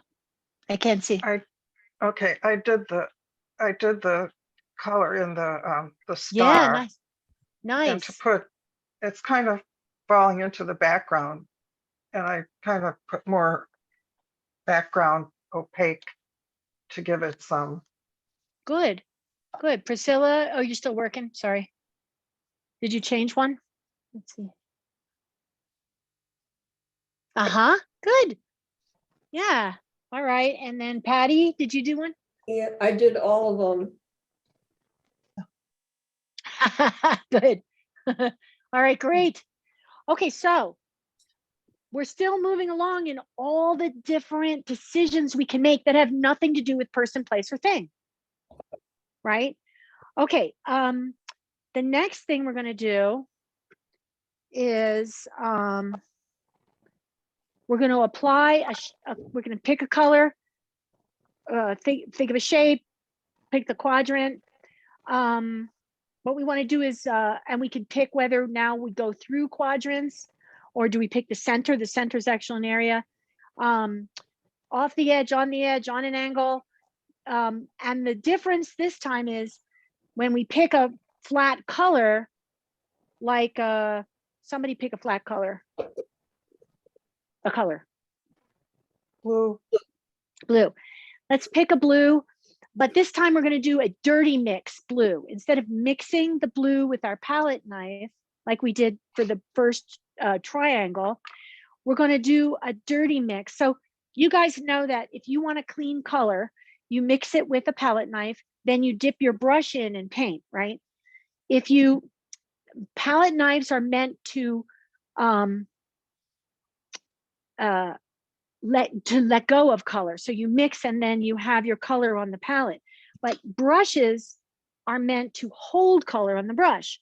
So if you try to mix a color with the brush, you end up with something that's all like a dirty mix. It's not a bad thing. It's just, so does everybody know that? If you want to make a clean color, you mix with the knife and dip your brush into the color. But if you want a dirty mix, so if I want a blue, I'm going to kind of mix, like we have a light blue here. I'm just going to add some darker blues to it just to make it different from that other blue. And this time I'm going to make a few variations of the blue. I'm making a lighter blue. I'm going to add a little black and make a darker blue up here. I can have a greener blue and a purpley blue. I have the 6 light, dark, warm, cool, bright, dull. And with the brush, I'm going to get a bigger brush so you can see it. I'm going to, here we go. Thanks, Jacqueline. I'm going to load the brush up with all these different variations of light, middle, dark. And I'm going to, and you guys decide what shape you want. We picked blue just so I could demonstrate, but you could do anything you want. And I'm just gonna, but do you see how I keep picking up I can mix all these colors together and add. It's kind of a messy way of, do you see all the different colors in there? So what I want you to do is try a dirty mix where your brush is just picking up at least 3 or 4 colors, some light, some dark. If you pick blue, then you have different types of blue, and just try to paint your shape on with a dirty mix brush. Okay, all right, Jacqueline. Back to the group. Thanks. Boy, it's really helpful you doing that. There's no way I could do that 5 feet away from the camera. Okay, so we're doing a dirty brush color application. And a dirty brush doesn't have to be a big range. It could be a softer range of color, like if you do pink, it could be a little bit of a light pink, a little bit of dark pink, or it could be black, red, and pink. You can make a big range, dramatic, or you can make it subtle. Just try one shape, going through the process in your head of where it's going to go, what shape you're using, what size, how much of the quadrant does it fill, does it overlap another shape, does it go off the edge, all of these decisions. The more we practice this linear thinking of all these decisions, the more it'll be in your head as a toolbox, head toolbox. My painting is still very wet. Is it, you're using the heavy body? Yes. Yeah, that's okay. Yeah. Patty, if you watch this whole thing is wet except my background, right? My background I did with the heavy body. Mhm. If I want to paint over this, so do you see this blue? Hey, Yeah. Jacqueline, sorry, put me on. 'Cause- I okay, see, this is very wet, okay? Yeah, If I want to put something over it, the trick is to load up paint. I mean, really load up paint, okay, like I gotcha, yeah. a whole lot of paint. So let's say I Mhm. want to do white over this. That's going to be hard, right? Now watch this. I'm going to put white over it. And as the brush goes on, it picks up that color. I have to wipe that color off, Okay, and then I gotcha. can kind of smooth it out. It's All right. working, but look, see, wet on wet. And you just keep getting it off, every time I brush once, it picks up the bottom color. You have to, you know what I mean? You have to kind So of put it re-dip, yeah. yeah, re-dip. And if you have enough paint on your brush, it'll go over it, like up. Think of icing on a crumbly cake. Yeah. You messed up on the cake and you don't want anyone to see, but you have to put icing on, and you make a whole lot of icing, right? I have a lot of 'Cause experience at that. if you put a thin amount of icing on your knife, it's going to pick up that crumbly cake, right? Yep. It's the same thing with this. And a lot of times, if we're too skimpy with the paint, we don't get the effects that we want. So you got to load the brush up and unload. I was looking up quotes one time for definitions of painting, and Rauschenberg's definition of painting was load the brush and unload. That was his I like definition it. of painting. But there's something to that, because I've taught for a very long time, and I've learned so much from watching people paint. And a lot of times, it's somebody will load up with paint, and then they'll let it run off the brush. There's no more paint left, and they'll keep going. I'm like, what are you painting with? You got to keep loading, So sometimes I've had some students where they just couldn't get into that new pattern of loading, unload, load, unload. So I would say, load up with paint, and I'd say go an inch, reload, inch, reload, inch, reload. Like, oh my God, I need a lot of paint. I'm like, yeah, that's what painting's about. So yeah, loading is, so when you do wet on wet, you really have to load a lot like that. Okay, Good. it's working. Good. Yeah. And a lot of times I resort to the knife. Like, I keep grabbing my knife to demonstrate to you guys, because I'm working with this wet paint. And the knife allows me to really load up with a lot of paint on the back of the knife, and then I can apply it easier. So good question. Okay, Jacqueline, back to the group.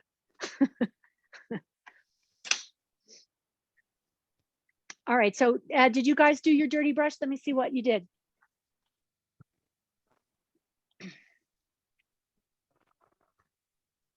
Which one? The blue, right? Yeah. Yeah. Nice.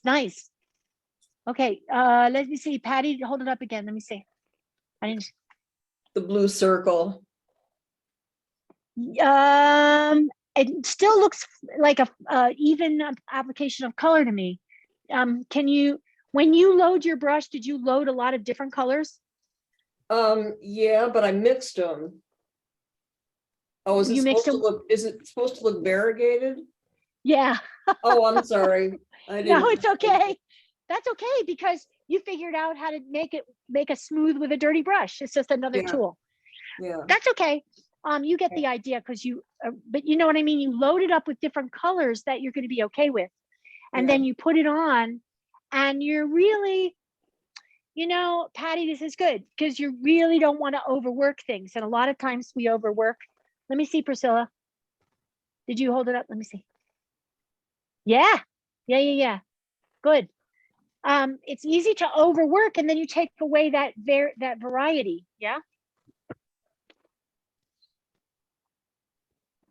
Let's see. You're fast, I can tell. Great. Yeah. So that's good. You get the idea that you don't always have to have everything smooth and flat. Okay. So we did the dirty brush. Green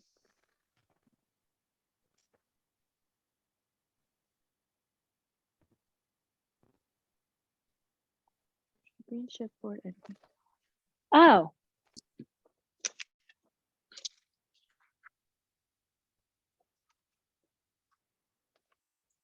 Okay, so now we're going to talk about space and form. Okay. If we look at our piece right now, and it's a group project, right? If we look at our piece, let me wait for Lisa to come back. Lisa.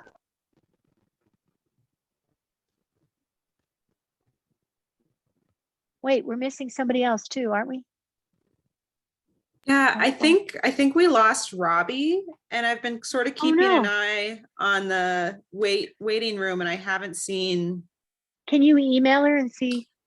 Yeah, I'll reach out. If nothing else, she'll get the recording. So Okay. Yeah, maybe she couldn't make the whole thing. Okay, Yeah. Lisa's back. Lisa, you can unmute. I think it's fine for us to unmute since it's just the 4 of us now. Okay. Thanks, Jacqueline. All right, so now we're going to talk about a new concept, the idea of form and space. So if we look at our painting, so let's just all look at this one together. What would you say the percentage? So percentages are weird, right? If we look at the overall piece and say, is it mostly form or mostly space, or are they kind of equal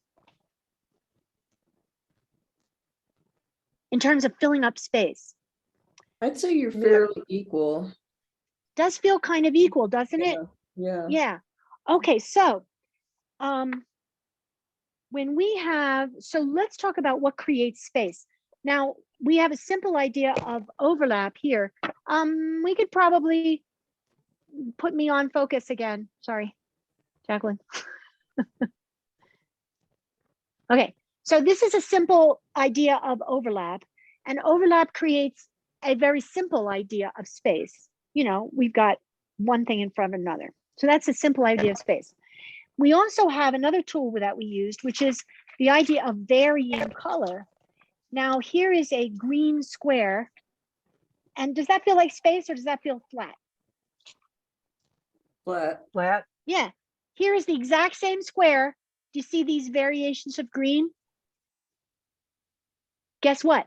6 variations of green: light, dark, warm, cool, dull, bright. That's a color can only change 6 ways. When you mix, I took this green and I mixed 6 variations of it. I think this is the original green here. And then I varied it with soft edge like you did in that one shape. Now, do you see how the green square has turned into something that has more volume, more space? So more 3D. So overlap, and we have variation, and we also have soft and hard edges create this idea of space. Let's see if I have that.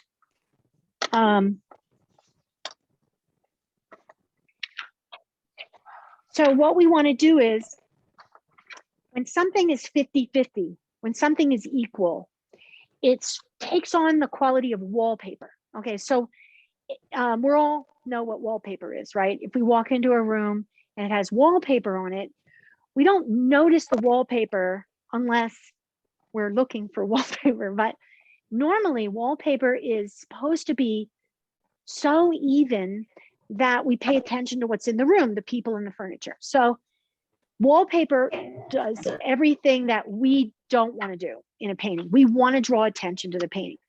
So we don't want anything 50-50. That's wallpaper rules. If we have space and form in a 50-50, we might want to change it by adding more form or more space. Now, how would we, so we know how to add more forms. That's what we've been doing all along. But one time we added more space, right? By taking away one of the shapes, bring the background back. So what we're going to do is I'm going to have you work on your own after I talk a little bit about the qualities of creating space. Because mostly, I think most of us have more form or equal amount of form space. So if not, you can add more forms. But let's say we want more space in our work. Let's all work on that for now. If we want more space, and this is what we've got, we can take objects out and have background, but we can also, if we like the shape, if we make it softer edged, it'll go back in space and give us the feeling of space in between that and the other forms. You don't have to just eliminate shapes. You can soften edges. You can, and was that, Patty, was that you that took out the, you were going to take out the square, but then you liked, that was the No, that red was square? someone else. That was me. Oh, Lisa, is that Lisa? Yeah. Okay, yeah. So that probably felt good to you because it kind of started to recede. So you could take the shapes that are there and push some back. That creates a feeling of space. Eliminate some. Here is my chart that you will get called Creating Illusion of Space. And I have 4 different concepts. The first one is quality. That is, how does the space feel? Here, I'll just hold it up. And pay attention to the feeling of it. Don't just add a flat color because that's quick. You want, what's the feeling of the space? Does it feel deep? Does it feel kind of shallow? Which is another way of painting, not a bad thing. You don't want to overcrowd your space. Okay. And subtle variations in areas where the same color exists can also add to the quality of the space. The second is contrast. Soft and hard edged forms. If you have some soft and some hard. So just take a look at your piece. What's interesting is that all these things we're talking about, you need to our eyes don't always take in every single thing. They take in what we prefer to look at. So if you take time and say, how are my hard and soft edges? Do I have just one object that's soft edged? Maybe I need a couple more. So what's your relationship of hard and soft edges? Varying colors of forms, muted and bright, vary the sizes. So you can look and say, well, everything's kind of the same. Everything's like, I could pick it up, like it was like a gem size. What if I had something that took on 2 quadrants and went behind some of these forms? What about a line that went through all the quadrants? So start looking at your size of shapes.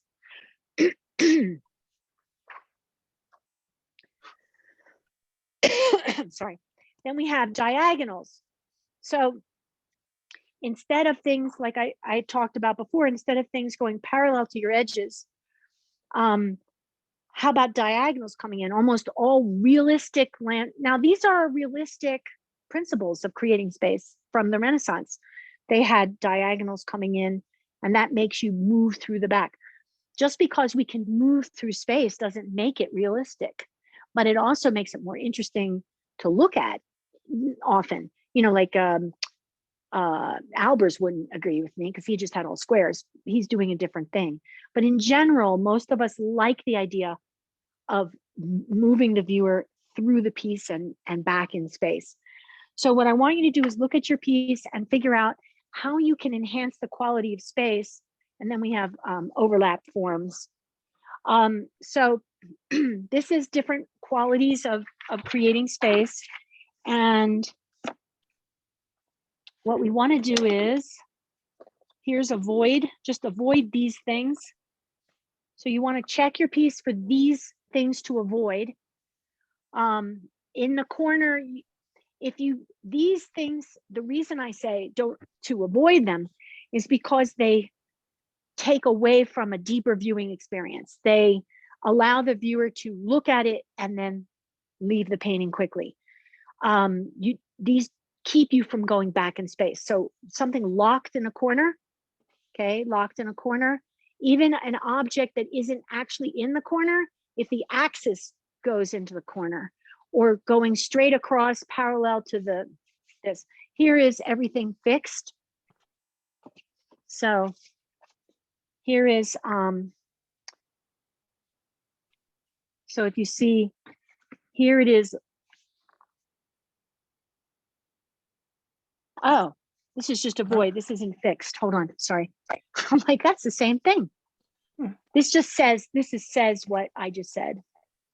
Avoid, locking the corner in parallel. Now here it is fixed. So instead of Do you see how the square locks in a corner?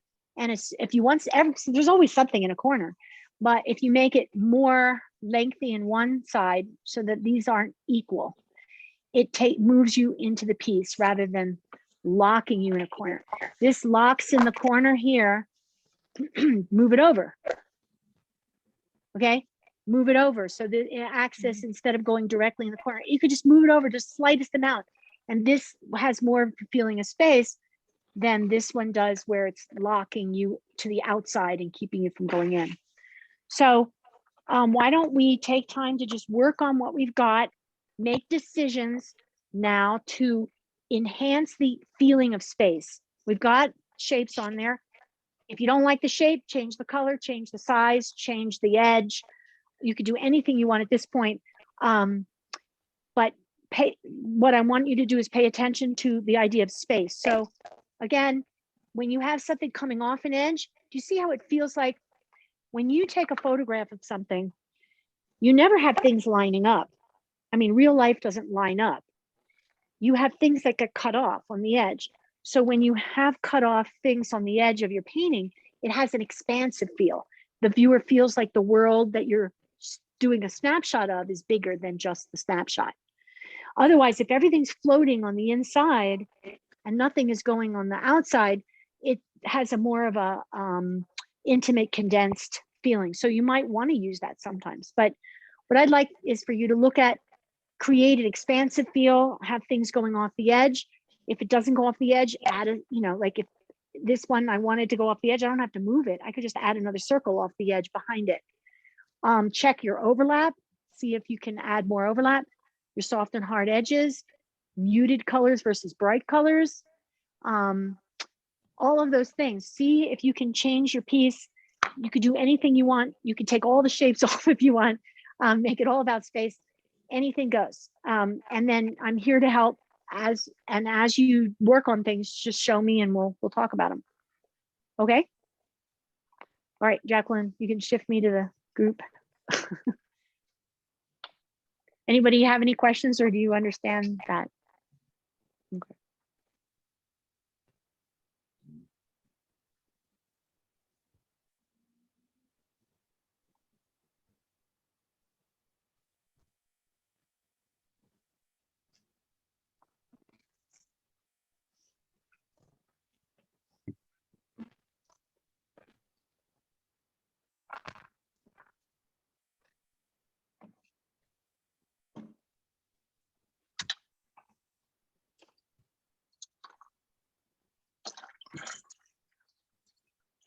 Washing some brushes if you hear noise.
Anyone have any questions? No. Okay.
guys are so focused. I don't want to interrupt, but I'm here in case anybody has questions or anything.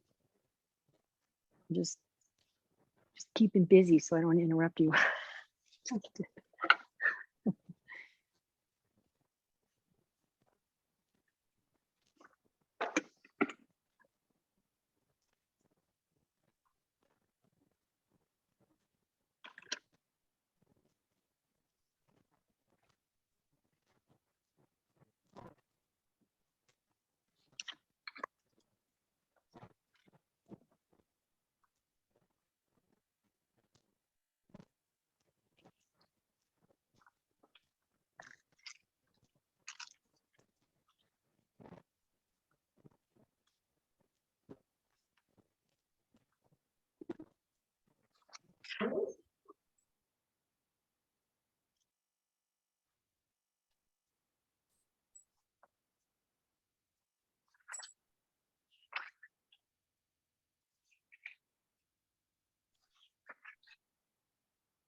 let's go for about 5 more minutes. And that'll give us some time at the end to talk about the kind of summarize everything and see what you guys came up with. So 5 more minutes.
So another minute or so, but whatever you're doing, sort of finish that one thing up.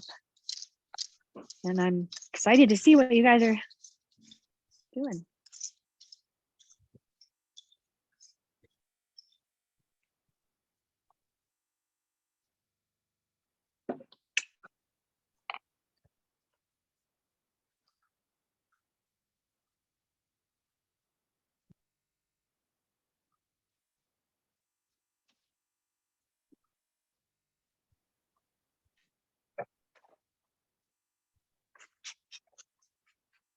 Right. All right, let's see. Wow, yeah, big change, Beata. Let me see, Patty. Uh-huh. Nice contrast of colors there with the red and the background green, the warm and the cool. Patty, that painting, let me see it again. It has so when you have something, so do you see the band, the brown band that goes on the bottom? Mhm. Okay, look at your pink at the top. Do you see how, so you look at it, see the pink, how it varies? It has Yeah. variation of color, and it also varies from curly and then it kind of goes straight. That one brown band, it's a nice strong accent there, but it actually sends the viewing experience out of the painting. When you have something that, and you didn't put it corner to corner, but when you have something that goes evenly, if it has several adjectives that are the same all the way across from left to right. So let's talk about that. This is a common thing. We read from left to right in the, Western world. We read from left to right. There are some countries that read from right to left, but most viewers have an automatic pilot to go from left to right. If your painting has anything that goes from left to right too easy, I call it the highway in Texas. Just, flat and straight and the same. What we are looking for in painting, whether it's a realistic or an abstract painting, is we want enough variety that holds the attention. I always say there's two goals that we have as painters for our work. I mean, in addition to you have a certain intent for your work, but there's two goals. One is to get attention to the work, and the other is to hold the attention. So a stop sign gets our attention, right? But it doesn't hold our attention. It just stops. So we want both stop and hold. Now, the holding attention is if there's enough variety, our brain is actually looking to make a pattern. It's looking to find similarity. If it doesn't, it keeps going. So when someone has a deeper viewing experience, in some ways, to make it really, sound a little mundane, is that they are seeking pattern, and there's not enough pattern in them for them to move on. So when you have something that's very even like that, so Patty, if you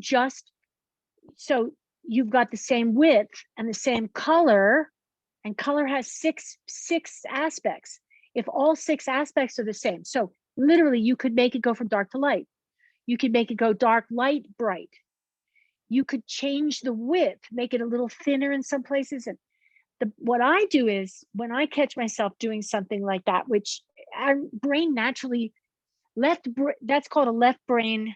When our left brain comes in, which it always does. I think only Buddha can function all in right brain, but when the left brain comes in, it likes to do the same thing all the way across, left to right. So what I'll do is I take sandpaper, and I have the waterproof sandpaper. It's black. I like 220 grit. I use it all the time. If I do something the same, I sand part of it off so that it gets a little bit fragmented in places and solid in others. I like solid fragment, make it disappear in some places. So sometimes I start with an even band, but then I have to vary it. Does that make sense, Patty? Mhm. And it's really helpful for the rest of us too, because that's what we look for in a painting. When we get a painting to a certain point, we say, does it have holding power? What we're asking is there anything that's making the brain move off quick?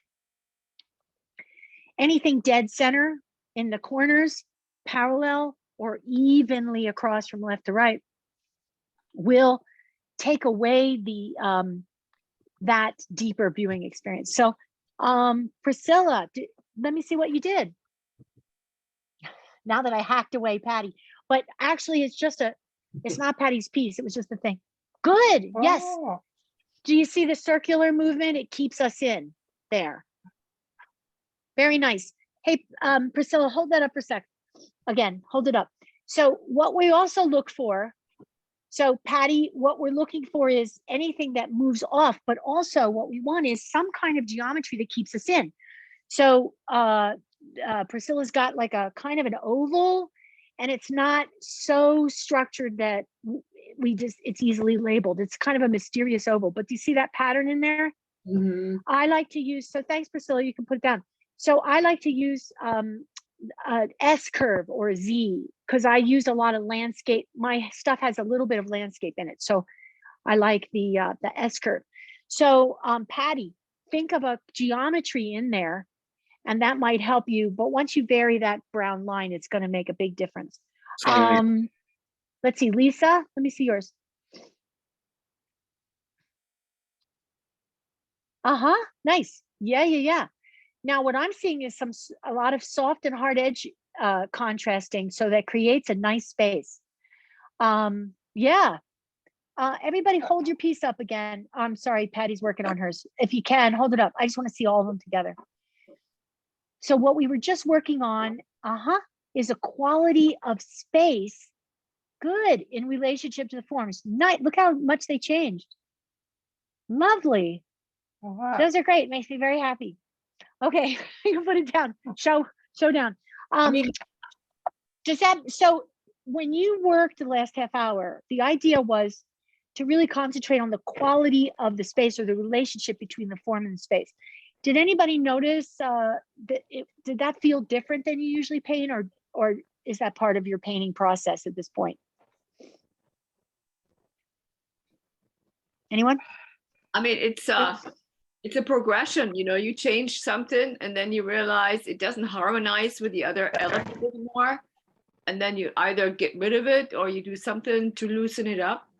And then you configure something and then you realize, oops, the viewing experience is dead. And then you have to bring it back in. And so I just like to say something to Patty. I like the idea it's moving onward. Whatever she changes, it helps for the other elements to be in some sort of a conversation. I like that. I mean, I like all of this. It's amazing that we all started out the same and then. Yeah, everything is different. I like what you said, Beata. It's like we have to stay conscious and alive while we paint. It's actually quite an ordeal. It's similar to meditating. You got to really stay aware, and our brain wants to go off on all different places. But what you mentioned was responding, and we talked about that before, that's really the key to painting. Is even though we have this, I set up this linear thing, of shape and color, and you still have to respond and say, this is working or this isn't working, and I need to change it. And the more tools we have in our box to make those decisions and change it, the easier painting can get, the quicker we can finish a painting, if that's our goal, or reach our intent with it. So in closing, so here we are. In summary, I was trying this experiment. I've only done it a couple of times, and I'm really interested in what your opinion is. The idea is it's for painters who are already painting, but to make it so basic that we move in a way that creates a different patterning, so that we're not thinking, okay, how can I make it into a person, place, or thing? Did anybody find it? Any comments on it? I'm just curious, since it's new for me. I really enjoyed all the exercises because you gave us a lot of information on how explaining what we're doing. I mean, the 3 different pairs, and you look at it, hard edges, soft edges. And what I find fascinating is like seeing what everybody did. I mean, the one by Lisa, I find that very transcendental, and Priscilla's, I mean, I just in Patty's, it's a journey. I mean, a very, very feminine. Priscilla's, the almost the oval. So I mean, so in terms of literary criticism or something, I'm like, oh my God, it's quite fascinating. I don't want to thank everybody for allowing me to share and be in your group. So, and for Nancy, my queen here. Thanks, Beata. Anybody else have a comment about, was the exercise hard at points, easy? Was there something that was a surprise for you that is? One Yeah, thing I would like to make, when you asked us to do the star, oh my goodness, that was frustrating for me because I wanted to get the star right. And they didn't have the right edges. And I said, oh, pardon my French, screw that star. I said, and then I got rid of it. Pardon. But that was for me, it's like I wanted to have a star in there. And then when I saw, I think it was Lisa had a star in the left-hand corner. And I said, that's a beautiful star. I wish I had a star. And so I got rid of my star. So I wish I would have had more time to perfect my little star. So maybe at the beginning, just a little bit more time. I don't know. Well, painting does take time, and I had to do a condensed version of, and knowing that's why I was happy that you guys are all painters already, because for a beginner, I think it would be, they don't know how to mix a color. They wouldn't know how to. So this was really an interesting experiment for me. Anybody else? Anybody have a? Lisa? I think it was really nice that we had a small group. That's helpful. I know it doesn't always happen, but And because this is new for me, I was glad that it was a small group, because there's still I wasn't sure there'd be kinks in it or anything, but yeah. If there's one thing that was very new for you about it, one aspect? one thing that I guess I sort of had noticed before, but never heard it said, that the organic paints or the synthetic, the older ones cover evenly, but you have to put white in for the modern colors to make Lisa, it smooth. I'm glad you bring that up. I have a document that I wrote about the difference between the two. There's a lot of differences between the two, and I'm going to put that into the Dropbox folder with all the other things, because if that's new for you, I'd like you to read the whole thing about it. So yeah, there's a reason why one is streaky than the other, and when we know the inner workings of it, I think it'll really help your painting and color mixing. I just want to hear from Patty and Priscilla. One thing from the class that you'll take, Priscilla, you're going to have to type in the chat, I guess. Patty, one thing that was a surprise or new, or something you're going to take to your I didn't know that studio? about the paints either, so that was new to me. When I found out about that, because I was teaching for a long time, and then I was trained by Golden to do lectures for them out west. So I did that for 16 years, and I don't do that anymore. But when I was teaching, I always knew there was a difference. I was like, I said some like pop and some don't, and they explained the chemistry behind it. And boy, I like learning about the chemistry, because then it makes me feel like I can understand what's happening with the paint more. So I will put that article in the folder, and Jacqueline's going to send you the link to that along with the link to the recording, and you'll see that in there. Priscilla, so did Priscilla get to write? Yeah. Priscilla wrote "Working with Space." Yeah, I think that's one of the biggest things in painting, and especially with abstraction, is that instead of thinking of space as being a place, I mean, I do use space as a landscape, but space can just be a felt quality that is an important part of abstraction. I find a lot of times, if abstraction, I've got a lot of galleries here in Santa Fe, and I'll walk around, and if I go to a gallery and I'm kind of just breezing through and nothing interests me, I go back and say, why doesn't it interest me? And a lot of times it's the crowdedness. There's not enough. It's almost like we breathe in the space and we think about the forms. And if I could feel myself feeling almost like I can't breathe if it's too crowded. And my theory is that I didn't talk much about left, right brain. That's a big thing for me in my teaching, is that the left brain sees forms. So like, for instance, if you have a hand here, the left brain starts everything. Our left brain starts everything and it says hand.